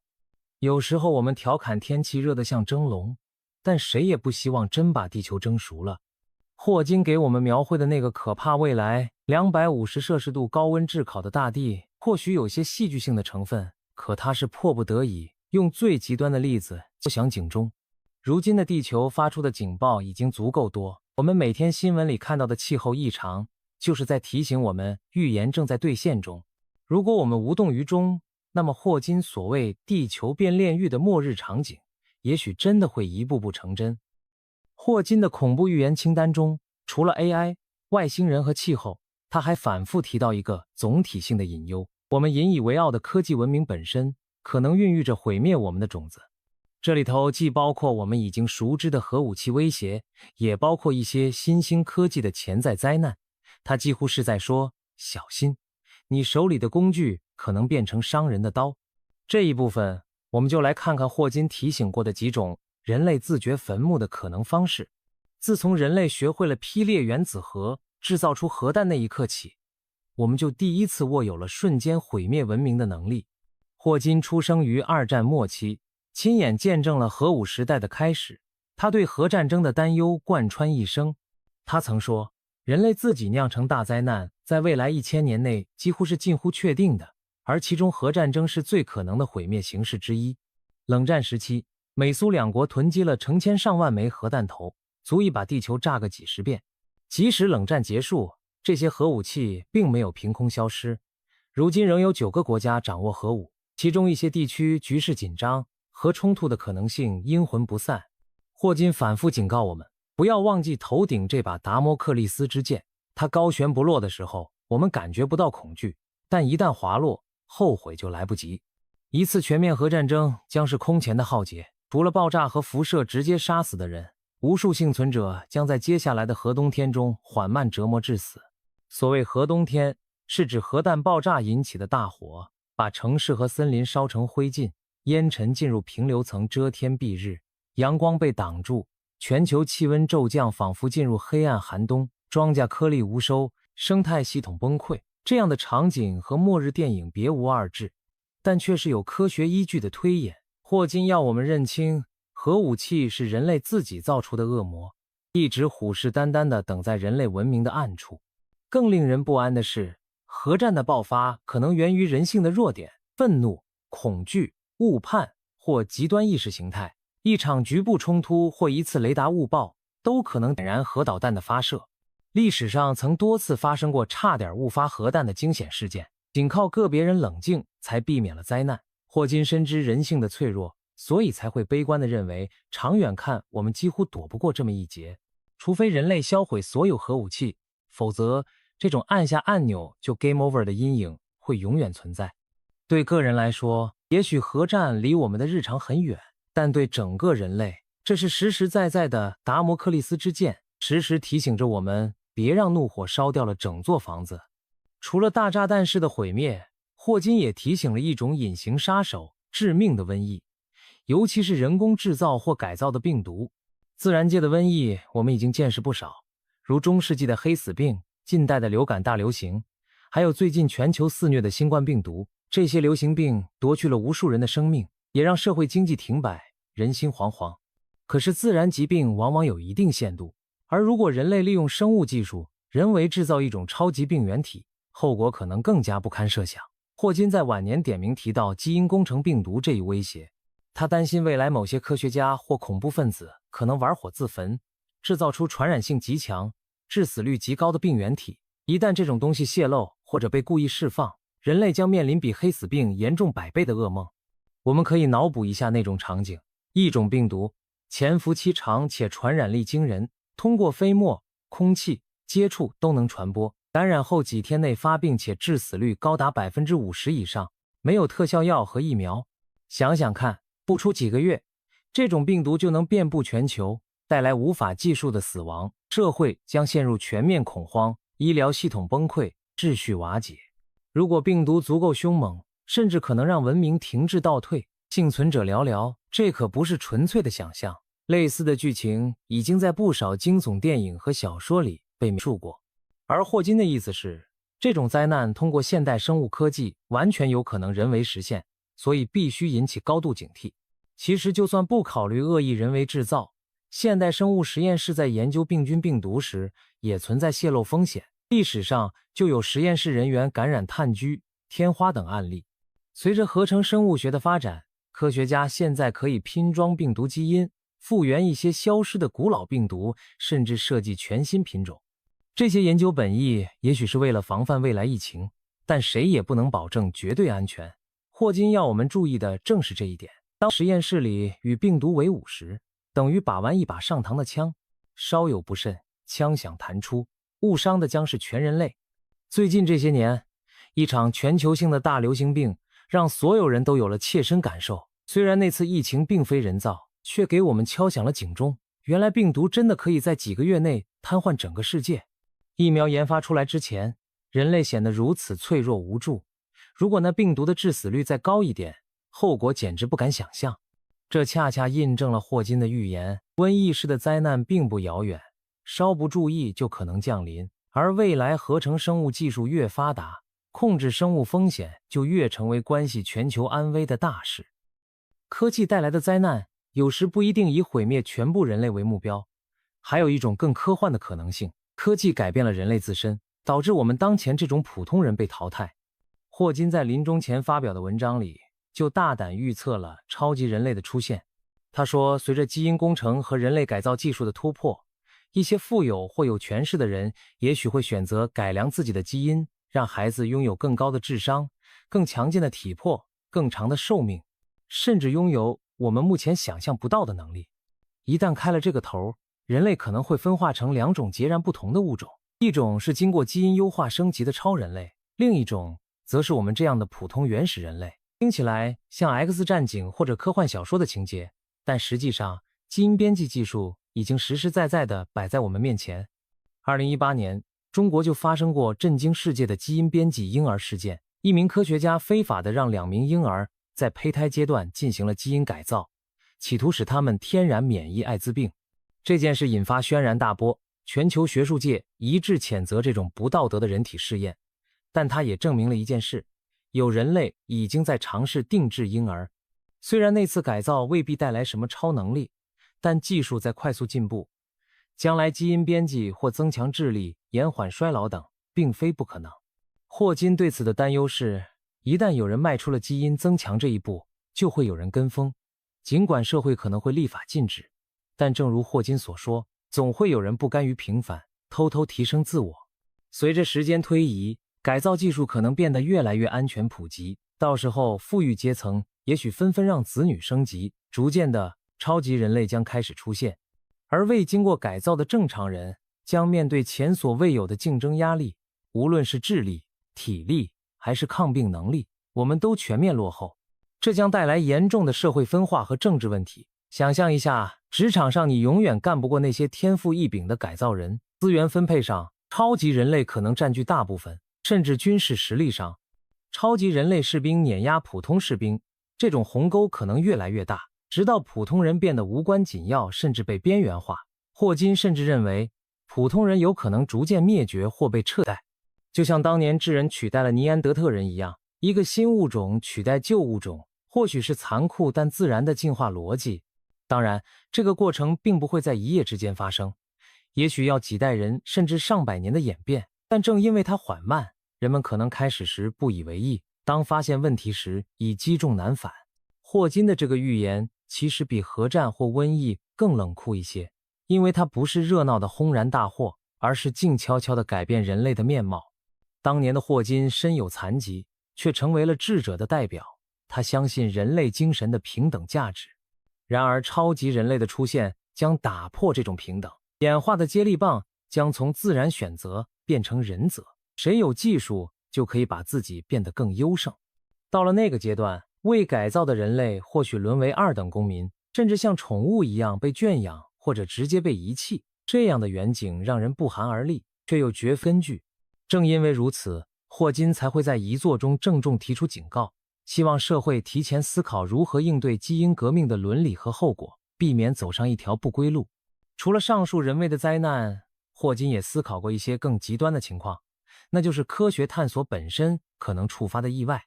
科学家一直在探索物质和宇宙的极限，比如使用大型强子对撞机撞击粒子，研究真空能量等。对于绝大多数科学家来说，这些实验是安全的，但仍存在微乎其微的不可测风险。霍金曾经半开玩笑地提到过一种理论上的毁灭场景，某次高能物理实验产生了真空衰变，也就是撕开了空间的稳定结构，导致一个迅速扩张的真空气泡以光速吞没一切，把整个宇宙摧毁。这听起来完全超出常识，但在物理理论里并非绝不可能。另一个常被科幻迷提起的担忧是，粒子对撞机会不会创造出一个小型的黑洞，把地球吃掉？对此，科学界多次论证，目前撞击能量下，黑洞要么不会产生，即使产生也会瞬间蒸发，对地球无害。不过，霍金之所以谈到这些，正是为了说明我们对未知领域的探索，有时就像在刀尖上跳舞，概率也许极低，但一旦发生，终极灾难。其实除了物理实验，其他尖端科技也有可能出现我们事先没有预料的可怕后果。比如纳米技术，人们担心如果制造出自我复制的纳米机器人，而它们失控开始无限复制，将会把地球所有物质分解成灰尘。再比如人工智能和生物技术的叠加，假设未来 AI 帮助设计出我们人类自己都看不懂的复杂系统，一旦出错，我们可能完全无法纠正。在高速进步的科技面前，人类其实始终在和未知风险赛跑。霍金希望我们保持一种敬畏之心。科技的潘多拉魔盒已经打开，但我们必须小心，不让里面最可怕的恶魔跑出来。对于这些终极灾难级别的风险，许多人可能觉得太遥远，甚至匪夷所思。然而，霍金将它们列入警示清单，就是提醒我们不能因为概率低就掉以轻心。就像买彩票中奖，概率微乎其微，但如果奖品是一颗行星的毁灭，我们就绝对输不起。这些年，科科学界也开始重视生存风险研究，不管是核战、气候、病毒、AI， 还是更奇异的真空衰变，这些都被纳入考虑范围。可以说，霍金的预见在一定程度上推动了对这些灾难场严肃研究。人类既要勇于探索未知，也要时刻保持危机意识，这是霍金留给我们的智慧。综合来看，霍金关于科技可能带来灾难的预言，核心都是在强调能力越大，责任越大。我们这个物种已经获得了前所未有的力量，足以塑造，也足以毁灭世界。每发明一项新技术，别光顾着兴奋地踩油门，也该想想刹车在哪儿，方向盘握稳没有。如果说霍金的其他预言像是具体领域的告诫，那么关于科技总体风险的提醒更像是一种世界观的诫勉。要有敬畏之心，要有长远眼光，别等到灾难临头才想起亡羊补牢。从人工智能到外星人，从气候危机到科技阴影，霍金晚年留下的这些预言无疑让人深感不安。正因如此，他们在科学界和公众中产生了巨大的反响。一时间，霍金警告成了媒体热词，很多人开始重新审视人类的未来。有人说霍金过于悲观，也有人感谢他替我们敲响警钟。不管态度如何，他的预言已经播下了思考的种子。据说霍金临终前的一席话，让在场的科学家都陷入了长久的沉默与震惊。或许正是他对人类前景的最后总结，那沉重的语调仿佛在说，请务必小心，未来悬挂在你们眼前的不只有星辰大海，还有深渊和烈火。这种警示之所以吓人，不仅因为描绘的场景骇人，更因为说这话的人是霍金，一个既深谙科学又饱经人生风霜的智者。当这样的人都露出忧虑的神情时，我们怎能不肃然起敬？霍金预言的影响是多方面的，在学术上，它促使更多研究投入到防范全球性灾难上，比如 AI 伦理、安全政策、气候工程、生物安全等等。在公众层面，它让高深的课题走进寻常百姓的视野，引发全民讨论，比如要不要防着 AI 一下，该不该对外星讯号静默。甚至在国际合作上，他的观点也被当作论据来呼吁各国联手应对共同威胁。可以说，这些预言并非毫无意义的恐吓，而是真真切切推动了人类思考和行动的进程。当然，也有人质疑，过度渲染末日场景会不会适得其反，让大众产生无力感，甚至干脆破罐子破摔。这确实是个值得注意的问题。霍金在强调危险的同时，其实也传达了另一层希望。他并非末世论者，恰恰相反，他一直相信人类有能力通过努力避免这些灾难。他给出了许多建设性的建议，比如发展太空技术，为人类买保险，加强国际合作管控核武器和气候问题，制定 AI 伦理和基因技术法规等等。在他看来，预言的意义不在于被动等死，而在于提前预知问题，积极寻找出路。换句话说，霍金是在给人类的未来敲响警钟，同时也在指引一条求生之路。回顾霍金警告的几大领域，我们不难发现一个共同点，每一个威胁都源自人类的成功。我们文明的发展越辉煌，掌握的力量越强大，反面效应就越可怕。人工智能是智慧的结晶，却可能变成智者的噩梦。外星探索是勇气的体现，却可能引狼入室。工业繁荣提高了生活，却也让地球发烧。科技进步带来奇迹，同时埋下炸弹。这仿佛是上天开的一个玩笑，又像是在考验我们的智慧，能否驾驭自己创造的一切。霍金的预言正是这场大考的重点提示。现在，这些恐怖预言，有的已经在现实中出现端倪，有的还悬而未决，但时间不会停止，人类必须做出选择。是忽视霍金的警告，任由发展洪流把我们推向未知的命运，还是吸取他的建议，在探索未来的同时系好安全带，装好避雷针？这个选择题没有标准答案，但会直接决定我们的结局。虽然霍金描绘了很多黑暗可能，但他本人并没有因此绝望。相反，在面对每个威胁时，他都寄希望于科学和理性终将帮助我们化险为夷。他相信通过人类的团结协作和聪明才智，可以避免那些最可怕的未来。他曾说过一句意味深长的话，记住，要仰望星空，而不是低头看脚下。这句话提醒我们，不要因为害怕未来就自暴自弃，应该怀抱对宇宙和未来的憧憬，同时保持清醒的头脑。也许霍金留给我们的不仅是预言，更是一面镜子，照出人类的渺小和伟大，狂妄和智慧。恐怖预言的意义不在于吓倒谁，而在于让我们及时清醒。正如剧本在大幕拉开前有彩排，现在这些威胁的预演已经上演在你我眼前。幸运的是，预演终究不是结局，我们还有机会改写未来的剧本。但愿当真正的大幕落下时，人类可以微笑着说，感谢霍金教授当年的警告，让我们避免了一场场劫难，迎来了更加美好的明天。未来20年，一半的企业会倒闭，听起来很吓人吧？这可不是科幻小说桥段，而是一位资深企业讲师对未来的大胆预测。说这句话的人叫李和全，是台积电指定的培训讲师。作为一名曾在金融业摸爬滚打20年的资深经理人，李和全后来转行成为企业讲师，长期为台积电、鸿海、三星、IBM 等知名企业授课培训。他对企业管理和时代变迁有着独到的观察。有趣的是，李和全的职业生涯本身就是一个不断转型的故事。年轻时，他学的是法律专业，却阴差阳错进入银行业工作，从基层员工一路升任消费金融部门的负责人，曾经管理超过1000人的团队，创下亮眼的业绩。到了中年，他又华丽转身，成为专职企业培训讲师。如今，李和全拥有30年的讲师资历，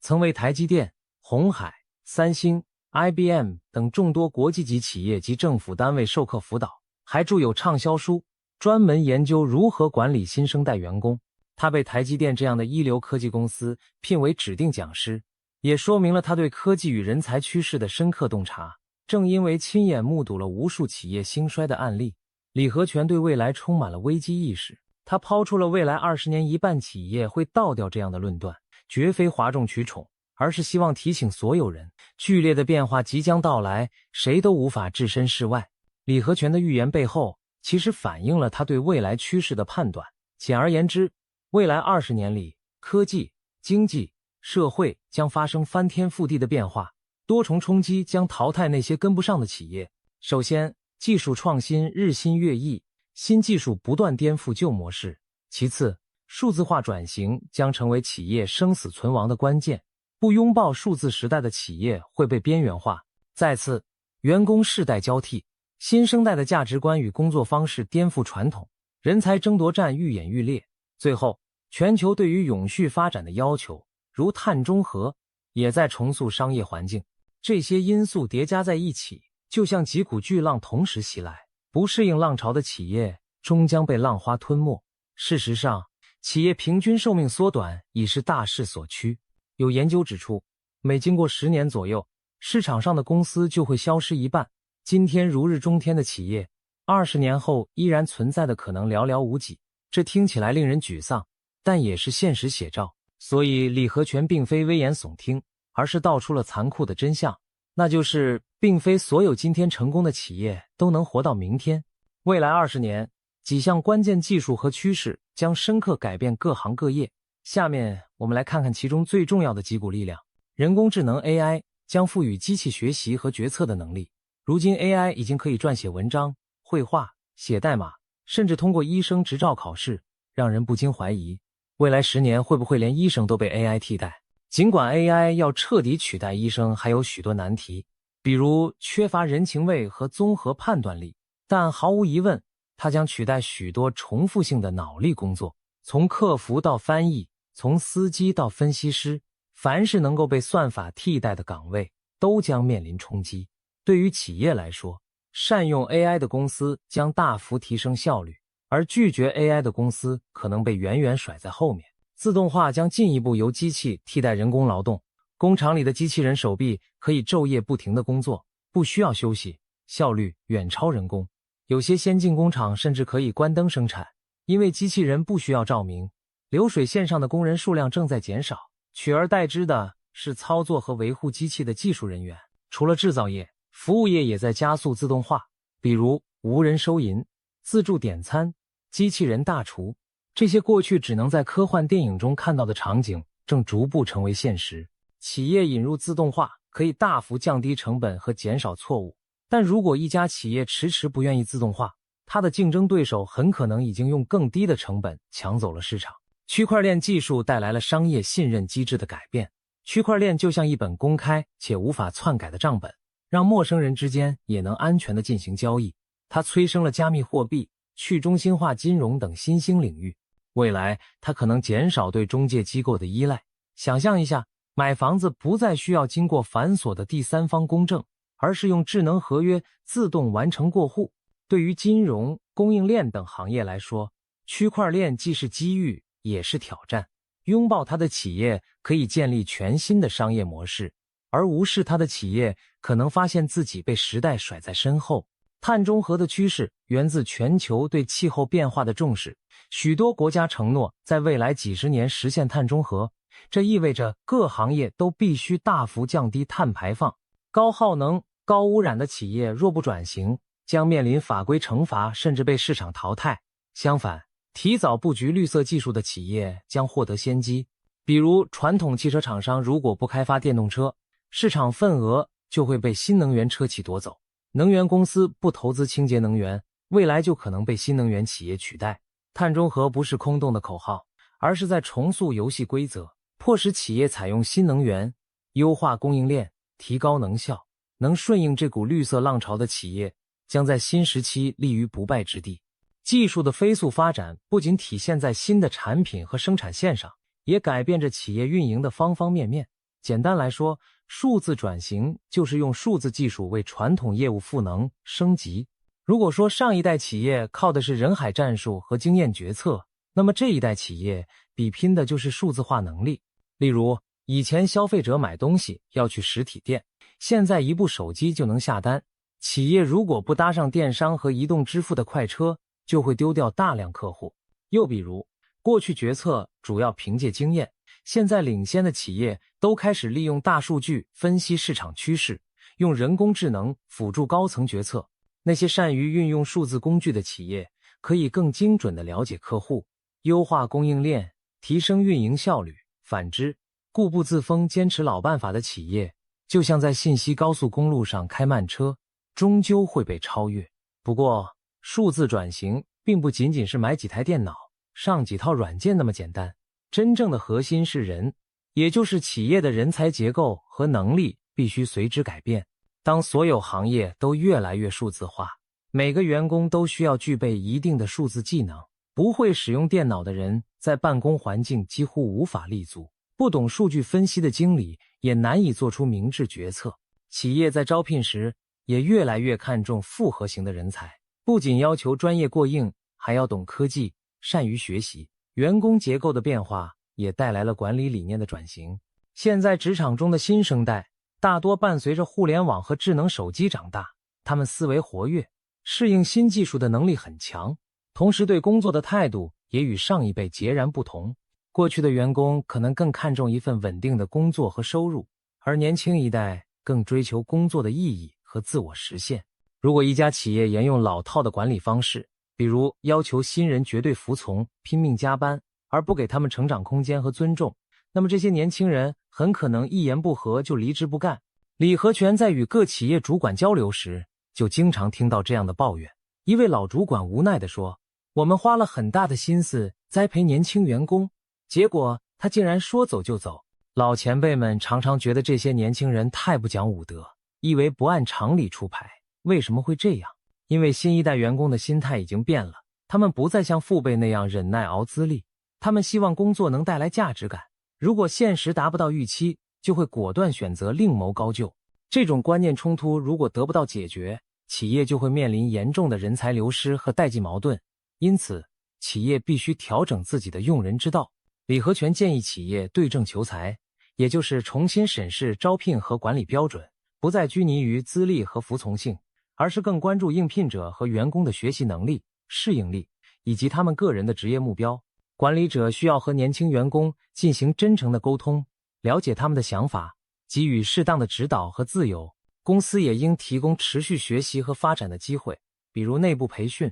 职位轮调，让员工能够不断成长，获取多元技能。这样一来，员工会感受到被重视和有前途，自然更加愿意留下与公司共同进步。此外，领导风格也要与时俱进，传统那种权威式的管理，我说你做，在今天往往行不通了。管理者需要从指挥官变成教练和导师，用影响力而非职权来领导团队。这意味着多倾听少命令，多鼓励少责备，尤其针对年轻员工，批评时注意方式，以建设性反馈替代简单粗暴的指责，让他们在成长中修正不足，而不是一味打击。有人说现在的年轻人太玻璃心，一点挫折就受不了。其实这恰恰提醒管理者要营造更健康的企业文化，让员工在安全的氛围下勇于创新和担当，而不是战战兢兢如履薄冰。只有这样，企业才能激发出新一代员工的潜力，留住未来的中坚力量。总之，数字转型的成功不仅取决于技术升级，更取决于人心和组织文化的同步升级。能够实现人才结构优化，让不同年龄层的员工各展所长的企业，才有希望在未来的竞争中立于不败之地。相反，如果一个公司内部仍旧固守陈旧的管理方式，不重视人才培养和凝聚，那么即使投入再多高科技，也难逃被时代淘汰的命运。除了技术和人才，商业模式本身也在发生巨大的变革。技术进步往往催生全新的商业模式，以前赚钱的套路，在新的时代可能突然就失灵了。想想看，当年租影片是很平常的事，顾客要看电影就去租 DVD 或录像带。Blockbuster 这样的连锁录像带租赁店曾经遍布美国各地，风光一时。可是流媒体和在线视频兴起后，租 DVD 的生意几乎在短短几年内就被淘汰了。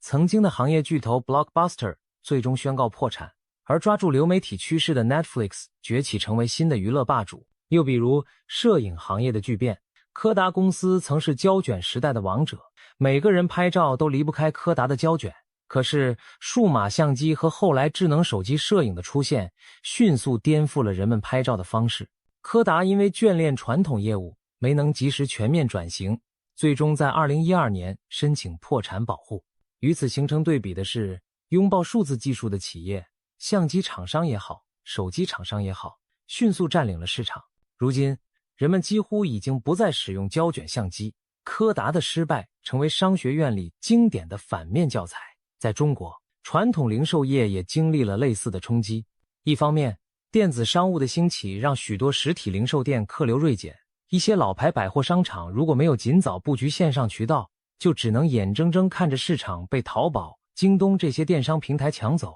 另一方面，新业态层出不穷，共享经济、O2O 服务等改变了消费者的生活方式。例如，共享单车和网约车的出现，改变了人们出行和用车的习惯。这些创新模式往往不是出自传统大公司，而是由新创企业引领。老牌企业面临的困境在于，他们常常受制于过去的成功经验，被所谓的路径依赖所束缚。以前的成功让他们形成了一套固定的思维方式和流程，身躯庞大，转身不易。一方面，大企业内部官僚体系复杂，决策链条长，想尝试新模式往往阻力重重。等到层层批准下来，市场风向可能已经变了。另一方面，他们也容易自我安慰，认为自己有资金、有品牌、有渠道，短期内就算不创新也不会垮。但事实是，当新的商业模式出现时，往往发展速度超乎想象。一旦临界点到来，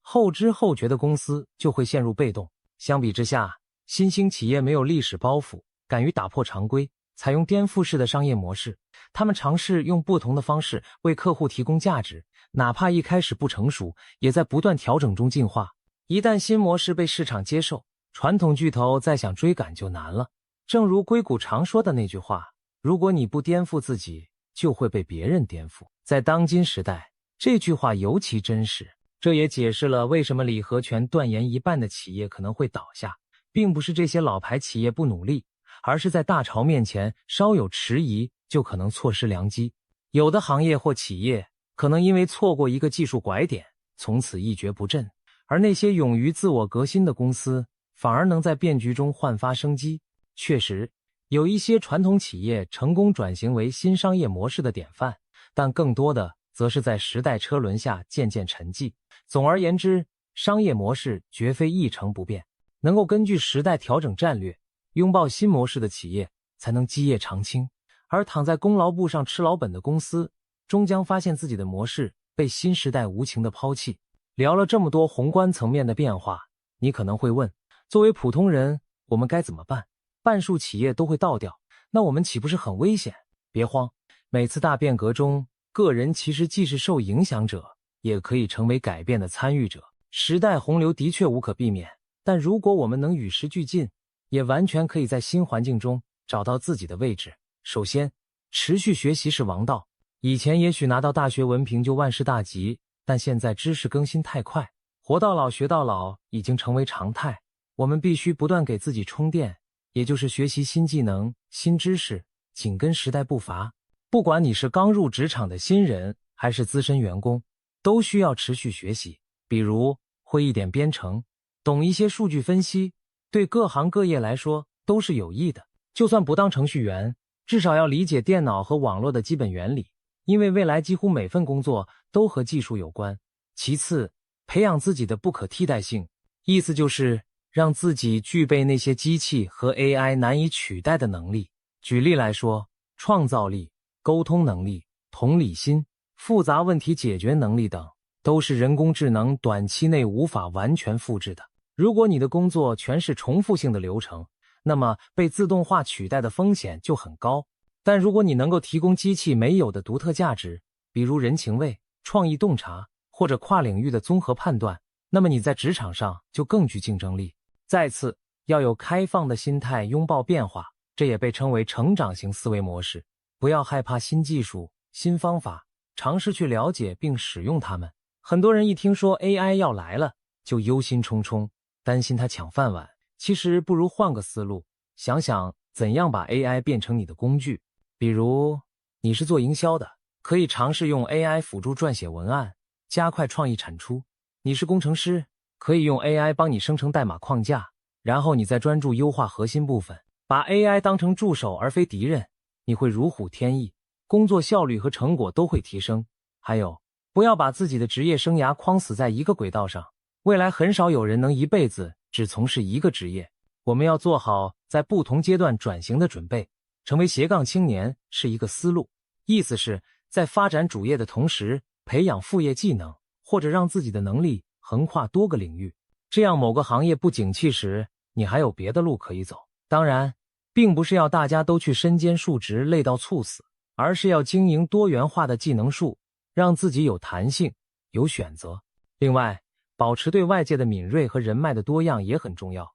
多关注行业趋势，多结交各领域朋友。当一个旧岗位消失时，你也许能通过社交网络发现新的机会。有时候，一扇门关上了，另一扇门会通过朋友圈打开。心态上也要接受不确定性是新常态。过去的人讲究铁饭碗，但如今与其奢望一劳永逸，不如练就在变化中求生存的本领。把职业看作不断进化的过程，每一次变化都是让自己升级的契机。当别人害怕变化裹足不前时，你因为准备充分，就能从容应对。当然，人非圣贤，面对未知谁都会紧张。重要的是不要让恐惧阻碍了前进的脚步。想想工业革命时那些砸机器的工人，他们的愤怒可以理解，但历史终究向前发展了。与其做时代的阻挡者，不如做时代的推动者。与其恐惧不前，不如拥抱变化并从中寻找机会。最后，要相信适应能力本身就是人的优势所在。我们这一代人相比父母辈，其实已经见证并适应了不少变化。互联网、智能手机、移动支付，未来再大的变化，我们也有理由相信可以应对。关键在于保持乐观和好奇，积极行动而非被动等待。当大浪来到时，试着做那个会冲浪的人，而不是被浪拍倒的人。放眼历史，我们可以发现，技术革命引发的巨变由来已久。过去的工业革命、信息革命都曾颠覆人们的生活和工作，也带来了阵痛和挑战。如果了解那些历史，我们也许能更从容地看待今天的变革。18世纪中叶开始的工业革命是人类历史上最剧烈的转型之一，蒸汽机的发明开启了机器大生产时代，大批工厂涌现，以往靠手工纺织为生的工匠失去了饭碗，因为机器织布效率更高，产量更大。当时不少手工业者非常抗拒，甚至发生了著名的卢德运动。当时愤怒的纺织工人砸毁机器，试图阻止变革。然而，科技的洪流不是人力所能逆转的，机械化生产最终还是取代了手工模式。许多工人不得不转而学习操作机器，适应新的工作岗位。同时，工业革命带来了城市化浪潮，大量农村人口涌入城市当产业工人，社会结构从乡村农业为主变为城市工业为主。当时的人们对这种天翻地覆的变化既兴奋又恐惧。一方面，工厂的出现极大提升了生产效率，物质财富开始以前所未有的速度增长。铁路、电报等新技术让远距离交通和通信变得快捷，世界似乎缩小了。另一方面，社会也出现了新问题，工人长时间劳作在恶劣的环境中，贫富差距拉大，传统的生活方式被打乱。这些问题后来促使了工会运动的兴起和政府对劳动条件的干预。可以说，工业革命既带来了进步，也逼着社会进行配套的改革，最终人们找到了新的平衡。再看看20世纪的信息革命，计算机和互联网的出现再次彻底改变了社会面貌。早在上世纪50、60年代，大型计算机就开始用于科学研究和政府机构。到70年代，企业里也出现了电脑的身影。一台电脑可以完成过去几十人才能完成的计算和存储任务，这让很多传统岗位的需求减少了。比如，会计从手工记账变成使用电子表格，打字员被文字处理软件取代。过去庞大的人工档案管理部门因为有了数据库而精简。到了90年代，互联网普及打开了信息全球化的大门，获取信息、沟通联络变得前所未有的方便。这也冲击了许多传统行业，例如邮局因为电子邮件业务量骤减，书店因为网上书店和电子书备受挑战，旅行社因为在线订票系统大量倒闭。然而与此同时，新行业蓬勃兴起，软件开发、IT 服务、电子商务、网络营销等等，成了时代的新宠。很多老职业消失了，但更多新的职业被创造出来。总体而言，信息革命提升了效率，也让全球经济高度互联，我们的生活因此而便利许多。回顾这些历史，不难发现一个共通点：每次技术革命，短期看会造成阵痛和混乱，长期看却推动了社会的发展和繁荣。关键在于社会如何应对变革。工业革命时代，人们最终通过立法和工会改善了劳动者的待遇，确保产业工人也能分享经济增长的果实。信息革命时代，各国也逐步完善了知识产权、信息安全等法律法规，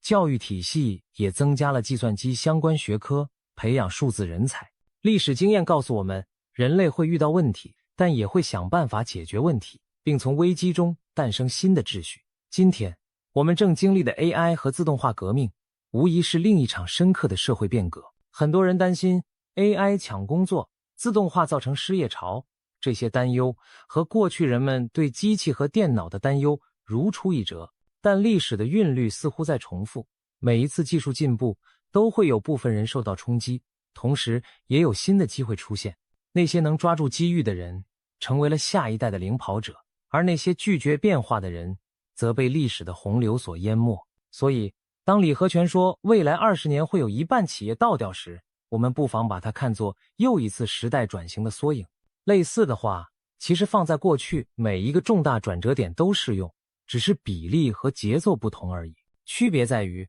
这一次变化的节奏更快，范围更广，我们必须比前人跑得更快，才能跟上技术革命的步伐。技术消灭一些工作的同时，也会创造出新的工作。这一点在历史上已经多次得到验证。展望未来20年，随着人工智能、大数据、绿色能源、太空探索等领域的发展，我们可以期待许多新职业的涌现。举几个可能出现的有趣职业例子，让我们先睹为快。人工智能训练师负责训练 AI 模型，就像老师教小孩一样，教 AI 识别图像、理解语言等。他们需要准备海量的数据喂给 AI， 不断调整参数，让 AI 越来越聪明，同时避免学歪了。这个职业现在已经有所雏形，比如有人专门从事为自动驾驶 AI 提供训练数据和标注。AI 伦理师专门审查人工智能系统的决策是否符合道德和法律。AI 伦理师要制定 AI 的道德规范，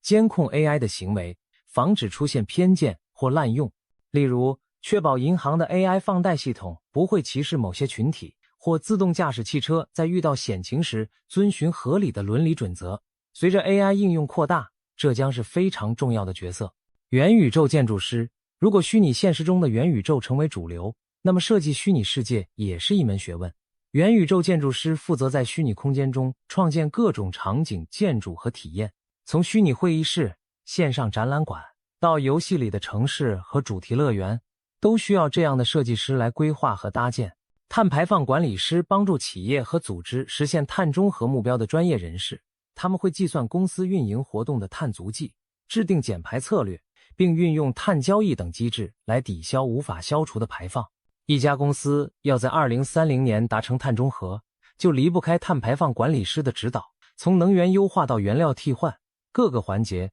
都需要他们提供方案。人机交互心理顾问，当 AI 机器人进入办公楼、医院、家庭，人和智能机器的互动就成了一门新课题。人机交互心理顾问可能会培训员工如何和 AI 助手相处，缓解人们对机器人的抗拒心理，也帮助设计机器人时注入人性化关怀，使其更容易被人类接受。这听起来很新奇，但未来或许会成为人力资源领域的一部分。太空旅游策划师，一旦太空旅行变得商业化，我们就需要专业人士来策划和管理太空之旅，从训练旅客的太空生存技能到安排轨道旅馆的食宿娱乐。太空旅游策划师要考虑安全、日程、体验等方方面面。也许20年后，富裕阶层的度假选项里就有绕月之旅，届时这个职业将大有用武之地。以上这些职业，有些现在看似天马行空，有些其实已经在萌芽中。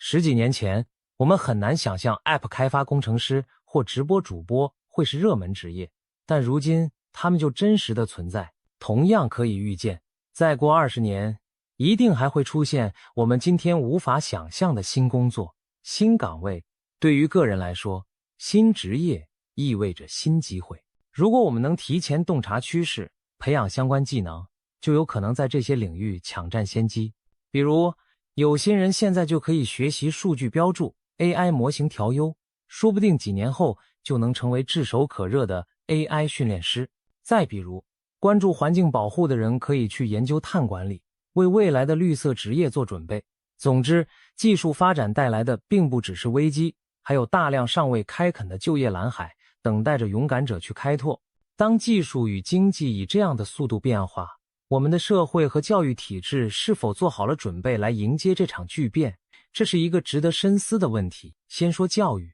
当前的大部分教育体系是在工业时代和信息时代的基础上建立的，注重标准化与一致性。但面对未来瞬息万变的就业环境，传统教育需要做出调整。我们的学校仍然以课本、知识和考试为导向，学生习惯于按照既定大纲学习。然而未来职场需要的可能是更灵活、更具创造力的人才。举个极端的例子，如果 AI 可以记忆所有百科知识并随时给出答案，那么未来社会更需要的是有批判思维和创新能力的人，而不是只会背书的人。这并不是说基础知识不重要，而是说教育重心应该转向培养学习、如何学习的能力，让学生拥有好奇心、求知欲，善于提出问题、解决问题。这比单纯掌握某项具体技能更关键，因为具体技能可能很快会被淘汰，但学习和适应的能力会让人终身受用。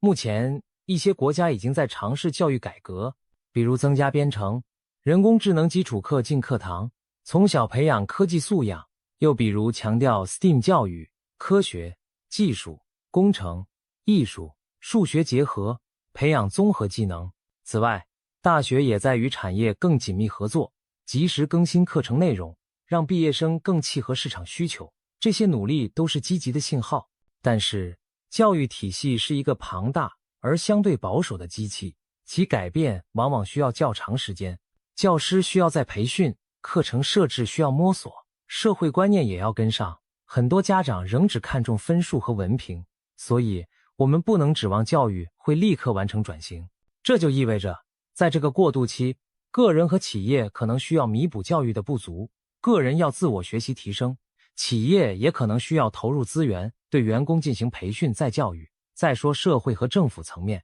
政府在引导社会转型方面可以发挥巨大作用。首先是提供再培训和社保支持。技术革命中，一些职业不可避免消失，很多从业者会面临失业和转岗。政府需要有完善的成人教育和职业培训体系，帮助这些人掌握新技能，重新就业。而在此期间，社保要兜底，确保基本生活。许多发达国家已经开始重视这一点，推出各种职业转换项目，甚至探讨缩短工作时间、全民基本收入等可能性，来应对长期的结构性失业风险。此外，政府还应通过政策鼓励创新创业，营造有利于新产业成长的环境。这包括投入科研、提供创业补贴、减税政策、建立产业园等。一半企业倒闭如果真的发生，意味着另一半新企业要顶上来。政府的任务就是让新生企业有土壤萌芽、成长，以吸纳被淘汰产业的人力资源，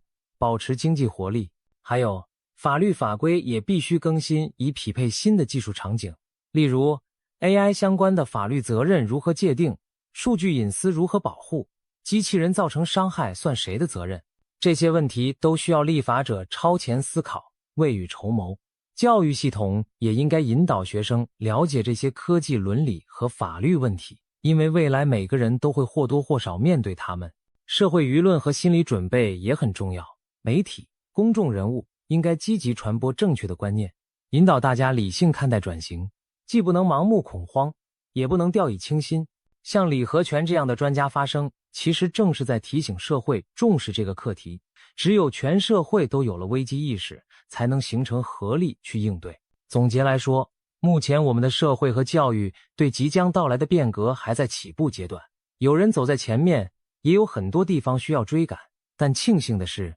我们已经开始讨论并行动了。未来20年会是充满变化的20年，也是考验社会韧性的20年。如果教育者、政策制定者、企业和个人都能看到这一点，并积极作为，我们就有希望将这场变革的震荡降到最低，把握住其中的机遇。当李和全预言未来20年一半企业会倒掉时，很多人第一反应是震惊和忧虑。这句话无疑给所有现有的企业和从业者敲响了警钟。时代的列车一路飞奔向前，过去的辉煌无法保证未来的地位。然而，我们也大可不必过度恐慌，不妨将这场大洗牌看作新旧交替的过程。旧的模式被打破，新的模式将在废墟上建立。旧的企业退出舞台，新的企业会登场亮相。对于有准备的人来说，大变革时代反而是大有可为的时代。重要的是，我们选择以什么姿态去迎接它，是固步自封，做那个被淘汰的一半，还是顺势而为，成为幸存并繁荣的那一半。俗话说，当变革的风吹起时，有人筑墙挡风，有人造风车乘风。我们要努力做后者，利用变化的力量让自己飞得更高。正如生物进化论所揭示的，生存下来的物种不是最强壮或最聪明的，而是最能适应变化的。对于企业和个人来说都是如此。能够在未来胜出的，一定是那些拥抱变化、快速学习的人和组织。还记得我们开头提出的那个问题吗？未来10年，会不会连医生都被 AI 替代？也许10年后真的会出现 AI 医生，但更可能的情况是，医生这个职业已经与 AI 深度融合。AI 或许负责辅助诊断，处理繁琐的基础工作，而人类医生则专注于复杂决策和与病人的情感沟通。医生不会消失，只会变得和以前不一样。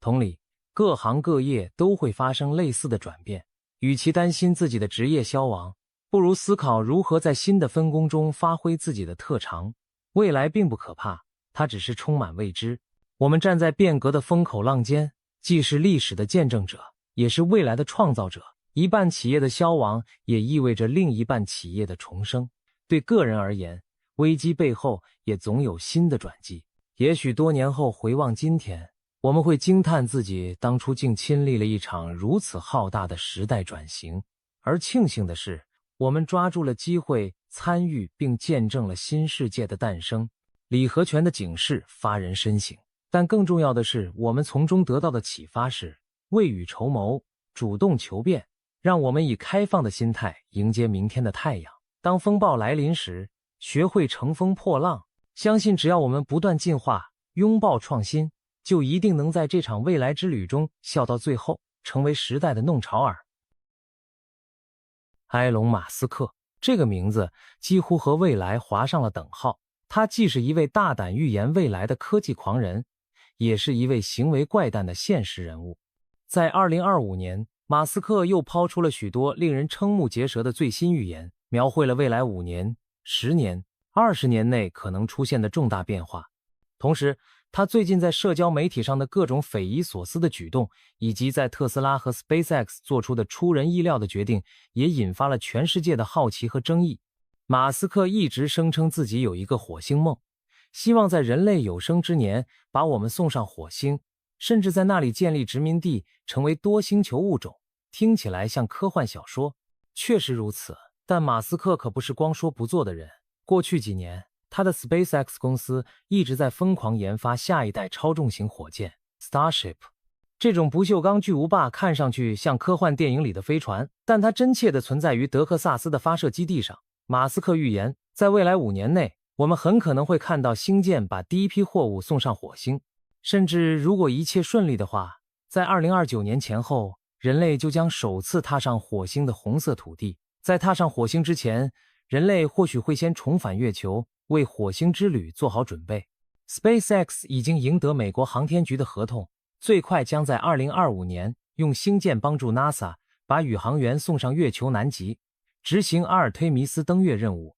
这将是半个多世纪以来人类首次重返月球，标志着太空探索的新篇章，也为未来登陆火星积累经验。与此同时，马斯克还支持民间的太空旅行计划。日本企业家前泽有作购买了星舰的绕月飞行服务，准备带领一群艺术家来一次亲爱的月球之旅。如果进展顺利，我们很快就能看到普通公民乘坐星舰飞出地球，引领一场新的登月热潮。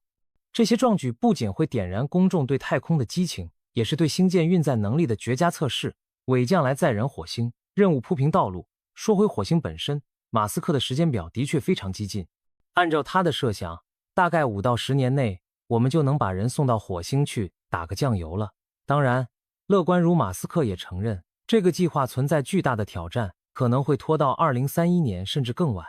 但无论如何，他给我们描绘了一幅令人血脉奋张的画面。未来10年，人类或许真的能在另一个星球插上旗帜，来一次现实版的火星救援。不过这回不是救人，而是去开创新家园。那么再往后20年呢？马斯克更是放出了豪言，到2050年之前，他要在火星建起一座可自给自足的城市，目标是100万火星居民。这数字听着像天方夜谭，但背后其实有一套硬核计算。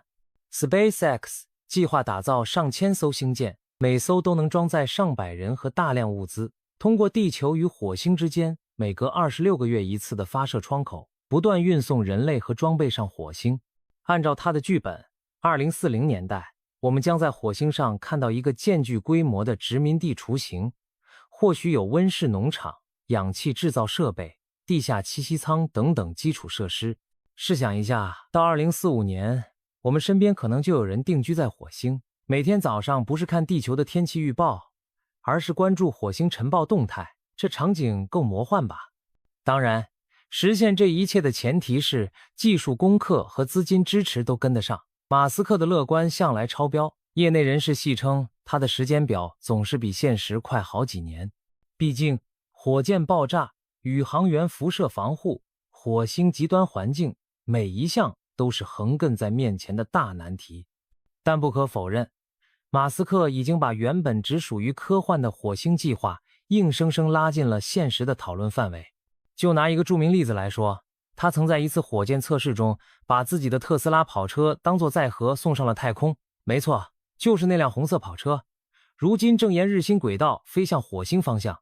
这个听起来疯狂又浪漫的举动，既是宣传噱头，更是对 SpaceX 火箭运力的绝佳展示。马斯克用实际行动向世人宣告，去火星不再只是纸上谈兵。更有意思的是，马斯克为了表示自己对火星移民的决心，还真的卖掉了自己几乎所有的豪宅，搬进德州发射场附近一栋简陋的小房子里住。身价几百亿美元的世界首富过起了蜗居生活，只为表明自己心无旁骛的要把火星计划进行到底。这操作让很多人直呼看不懂，但在马斯克看来，这恰恰证明了他不是嘴上说说而已。他甚至半开玩笑地表示，希望自己将来能死在火星上，当然前提是不要死在着陆的时候。听上去有点黑色幽默，但也折射出他对太空探索的狂热与执着。总之，在太空探索这一块，马斯克给未来20年的关键词就是火星，火星，还是火星。未来5到10年，我们拭目以待人类首次登陆火星的历史时刻。未来20年，我们或许真有机会见证一个崭新的火星文明萌芽。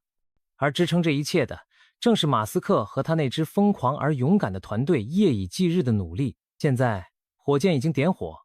我们就等着看他把人类的梦想送上九霄云外，直火星了。再来说说人工智能和脑机接口，这是马斯克关注的另一个热点领域。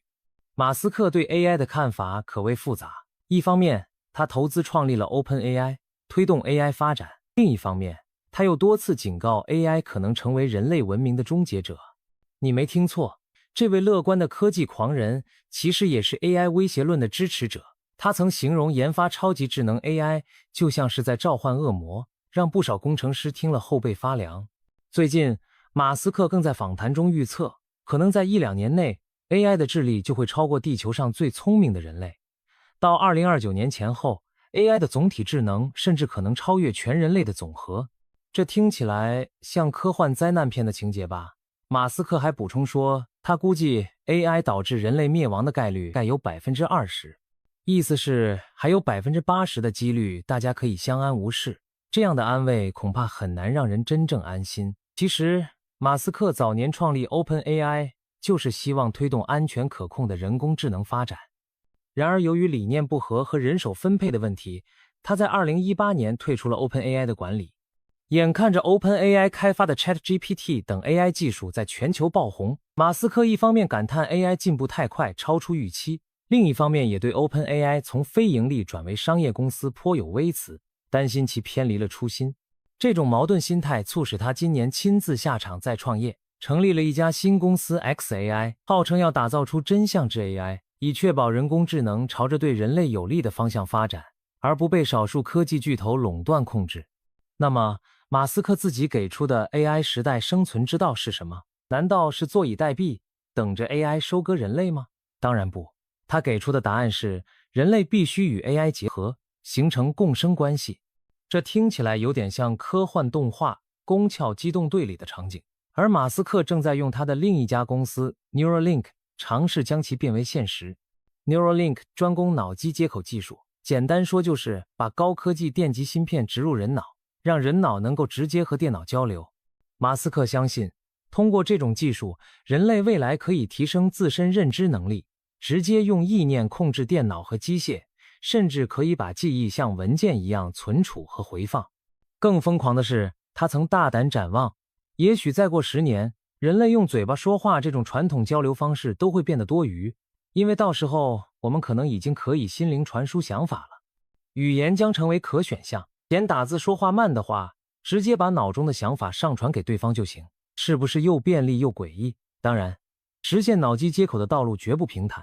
Neuralink 自成立以来遇到了不少技术和伦理挑战，要在大脑中安全植入上千根微电极，读取海量信号，工程难度极高，而且涉及对人脑动手术，监管部门的审批也异常严格。马斯克一向乐观，他原计划在2020年前后就开始人体试验，但进度一再推迟，直到最近，美国食品药品监督管理局才终于批准 Neuralink 进行首次人体临床试验。这意味着未来5年内，我们很可能见到第一批志愿者脑中植入芯片，用它来治疗瘫痪、失明等重大神经疾病。想象一下，也许到2030年，当你走进医院，医生问你的不再是吃药还是打针，而是要不要装个芯片。这画风转变够劲爆吧？值得一提的是， Neuralink 团队此前已经在动物身上进行了不少神奇的实验。例如，他们曾发布一段视频，一只猴子在大脑植入芯片后，能够用意念玩一款简单的乒乓球电子游戏，Pong，没有用手，纯靠脑讯号就把光标操作的有模有样，令观众目瞪口呆。还有几头小猪也接受了芯片植入，通过实时监测它们的神经活动，科研人员可以读取到猪在活动时大脑发出的信号。这些实验让人大开眼界的同时，也引发了一些关于动物福利的讨论。不过总体而言，他们证明了脑机接口的潜力，大脑和机器的连接真的有可能实现，科幻正在变成现实。再往后10年，假如一切顺利，脑机接口或许不再只用于治疗疾病，一些勇敢的普通人也可能选择植入芯片来增强记忆力，提升计算和沟通效率。到那时候，和 AI 连上脑的人类或许真的会出现。2035年的职场没准会流行这样一种新技能：脑内谷歌搜索。开会时别人还在苦思冥想，你已经闭目凝神，用意识上网查完了资料答案。甚至你可以把所见所闻直接录下来，存在云端，想重温某段记忆时，就像播放录像一样清晰。听上去很科幻，但别忘了，20年前如果有人跟你说手机可以刷脸支付、视频通话，你可能也觉得是天方夜谭呢。20年后的脑机接口会不会像如今的智能手机一样无处不在？马斯克的预言给了我们一个大胆的想象空间。聊到这儿，不得不八卦一下马斯克本人的神操作。这位老兄对科技的狂热渗透在生活的方方面面，就连给孩子起名字都透着工程师风格。他一个名字是 Z12， 活脱脱像一串密码。后来他解释说，这名字中 A 代表人工智能的符号缩写， A12 是他喜欢的一款侦察机型号。怎么样，这名字够硬核吧？难怪网友吐槽，这是娃还是产品型号？马斯克用这种方式昭示了他对 AI 和科技的痴迷，连孩子名字都不放过。除此之外，他在社交媒体上也经常语出惊人，一会儿危言耸听地说 AI 要毁灭世界，一会儿又自信满满地表示要造出善良的 AI 来守护人类。他折腾来折腾去，干脆自己搞了个新公司 XAI， 显然要在现实中上演一出 AI 大战。这一连串骚操作仿佛在演科技连续剧，但背后折射的却是马斯克对人工智能未来走向的深度参与感和紧迫感。总而言之，在人工智能和脑机接口方面，马斯克描绘的未来图景既令人向往，又让人担忧。一方面，再过5到10年，我们可能用科技手段治愈许多曾经无法医治的疾病，让瘫痪的人重新行走，让失明的人重见光明。另一方面，再过20年，我们自己说不定都变成半人半机器的存在，每个人脑袋里都有个 AI 助手，随时待命。这种未来，光是想想就令人五味杂陈，既为人类潜能的延展而兴奋，又为人与机器界限的模糊而不安。但无论如何，马斯克作为引领者，已经在奋力把人类往这个方向带。他的怪诞言行在某种程度上也是在不断提醒我们，未来正在加速逼近，我们最好做好准备。接下来看看地球上的另一场重大变革——能源革命和电动车普及。这可是马斯克这些年亲手推动的一场产业革命。10几年前，电动车还被很多人当成笑话，认为不靠谱，跑不远又昂贵。但如今，马斯克的特斯拉已经把电动车开到了世界各地。在马斯克眼中，未来5年内，电动车将彻底从小众新潮变成大街标配。他曾预言，到了2020年代末，也就是差不多现在这个节点，电动车的价格会逐步降到足以与汽油车竞争的水平，甚至更加便宜。随着电池技术改进和规模效应显现，买电动车将不再是有钱人的炫耀，而会成为一种经济实惠的理性选择。事实也似乎在朝这个方向发展。如今几乎所有大牌汽车厂商都启动了电动化转型，就连曾经质疑电动车的业内老炮们，现在也不得不承认，时代的车轮正在转向电驱动。可以说，马斯克当年的疯狂赌注，如今确实引领了整个汽车行业的变革潮流。值得一提的是，马斯克甚至做出过一个商业史上罕见的举动，他公开了特斯拉的所有电动车专利，允许其他公司免费使用这些技术。试问哪家汽车巨头舍得无偿分享自己的核心专利？但马斯克就敢这么干，因为相比独占市场，他更希望全行业齐心协力加速淘汰燃油车，实现可持续能源的共同目标。不仅如此，马斯克还放话说，再过10年，新生产的汽车将清一色都是无人驾驶的电动车。什么意思呢？就是说到2035年左右，你去汽车 4S 店买新车，可能买不到需要人来开的传统汽油车了，他们要么已经停产，要么被博物馆收藏了。这听起来很夸张，但想想看，现在越来越多国家已经立法，计划在2035年前禁止销售燃油车。技术上，特斯拉等公司也在日夜攻关自动驾驶软件。马斯克每隔一段时间就兴致勃勃地宣布全自动驾驶功能就要来了。虽然 flag 立了无数次，又倒了无数次，大家都打趣他又割了，但不可否认，自动驾驶确实一年比一年更强。也许再过5年，开车上班会变成一种选择，而非必须。人类可以彻底从通勤驾驶中解放出来。马斯克甚至畅想过，当自动驾驶真正成熟后，你的特斯拉汽车白天载你上班，夜晚闲着也是闲着，就会自动出门跑车当机器人出租车赚钱。也就是说，汽车未来不光是代步工具，还是能帮你躺赚的资产。这个听上去近乎异想天开的点子是他在2019年提出的，当时不少人以为他又在吹牛。然而，谁知道再过10年，他会不会成为现实呢？没准有一天，你一觉醒来，发现停车场里的爱车在夜里自己接了好几单生意，为你赚了一笔早餐钱。再展望远一点，马斯克干脆预言，20年后，传统汽油车就跟现在的马车一个地位，只存在于爱好者的收藏和展览中了。也就是说，到2040年代中期，马路上跑的几乎清一色都是电动汽车，而烧油的老爷车只能偶尔在周末被怀旧的人牵出来溜溜。想象一下，2045年的某个周末，你看到有人开着一辆复古的汽油车缓缓驶过，小朋友好奇的围观，哇，那是烧汽油的吗？好古老哟！这幅画面是不是很有趣？到了那时候，我们这一代人恐怕也真切体会到什么叫时代变了。当然，要让满街的车都电动化，能源供给也得革新。电动车多了，需要的电从哪儿来？马斯克很早就在特斯拉的蓝图里考虑了这一点。清洁能源，他推动的不只是电动车，还有太阳能发电和电池储能技术。未来10年，我们有望看到屋顶太阳能板和家用蓄电池像当年的智能手机一样普及开来，每家每户自己发电自己存电，用不完的还能卖给电网。不仅汽车告别汽油，连家庭用电都可以告别对煤炭和天然气的依赖，这才是真正的能源革命。马斯克曾经说过，只要建造足够多的电池工厂和太阳能设施，人类完全能够摆脱化石燃料。听上去很宏伟，但特斯拉确实在这么干。他们在全球布局超级工厂生产电池，并建设大型储能电站。比如在澳大利亚，马斯克有一次因为当地频繁停电的问题，在推特上立下豪言，我100天内帮你建好一个巨型电池厂，超时就分文不取。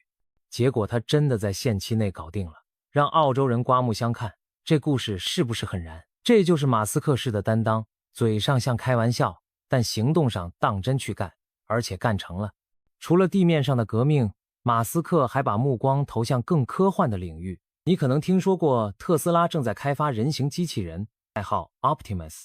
这乍看跟电动车关系不大，但在马斯克眼里，这正是能源与 AI 结合的新产物。未来的工厂里，这种机器人可以24小时不停工作，而他们消耗的只是清洁电力和少量维护。马斯克甚至打趣说，特斯拉最终的产品形态也许不是车，而是机器人。想象20年后，每家每户都可能有一个特斯拉机器人帮你做家务、送货。当这些繁重工作都交给电力驱动的智能机械，人类的劳动模式将发生翻天覆地的变化。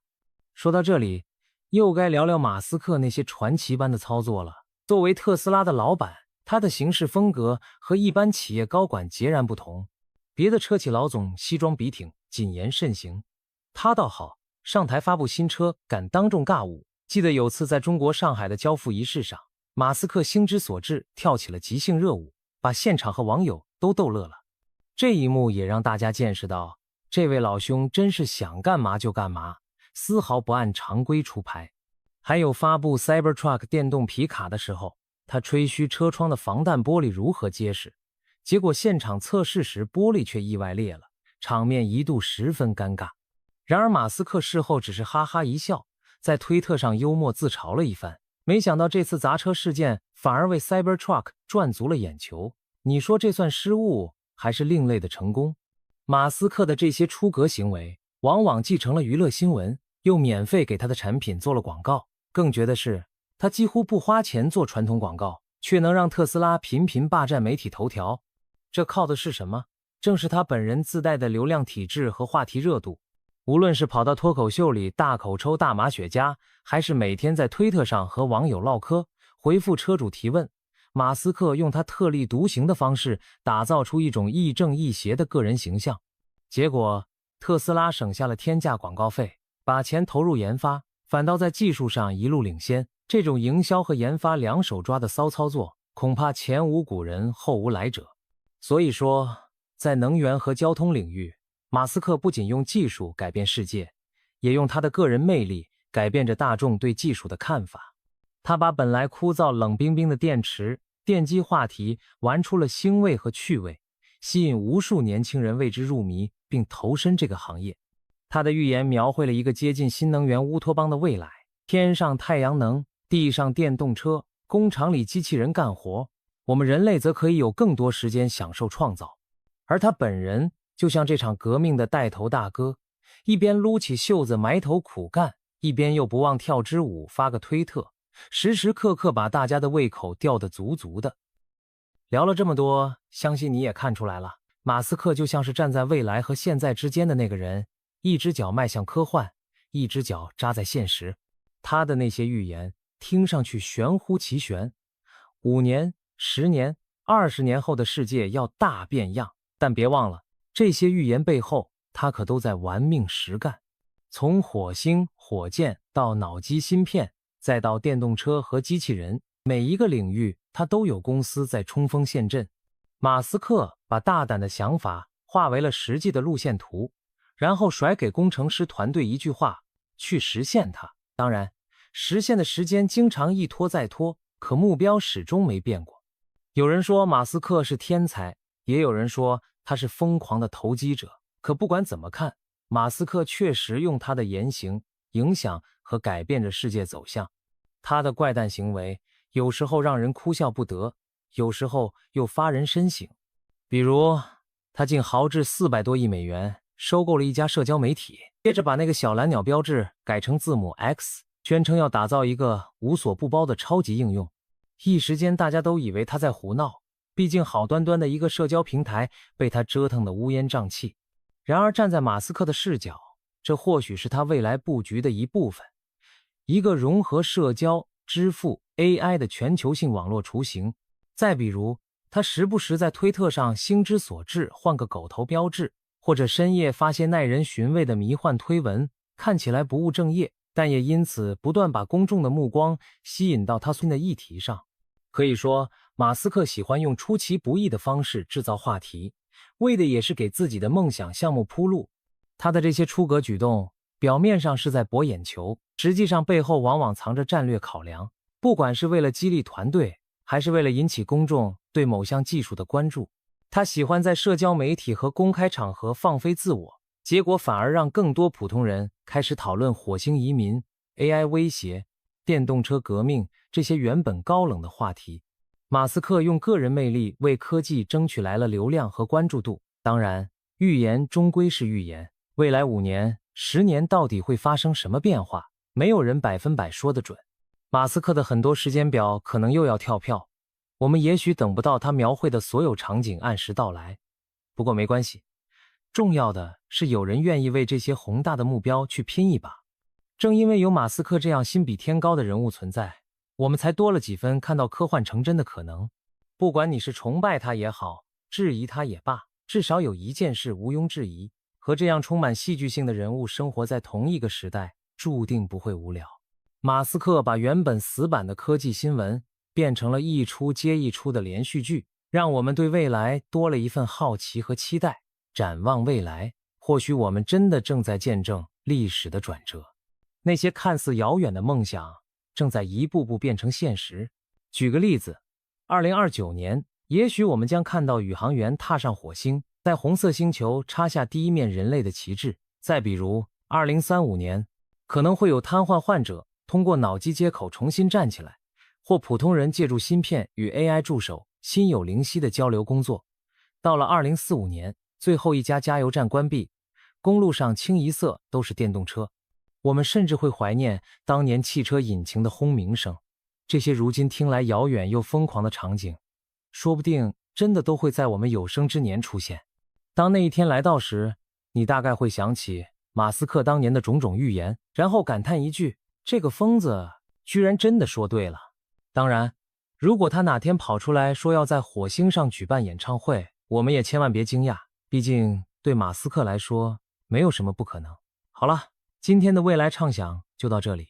马斯克的最新预言和那些奇葩举动，我们算是替大家拆解分析了一番。至于他预测的这些东西能否在5年、10年、20年内变成现实，就让时间去检验吧。无论结果如何，我们都已经踏上了这趟通往未来的旅程。正如马斯克喜欢引用的一句话，让未来值得我们为之兴奋。希望无论科技如何发展，普通人的生活都能变得更加美好。这或许才是预言背后的终极意义。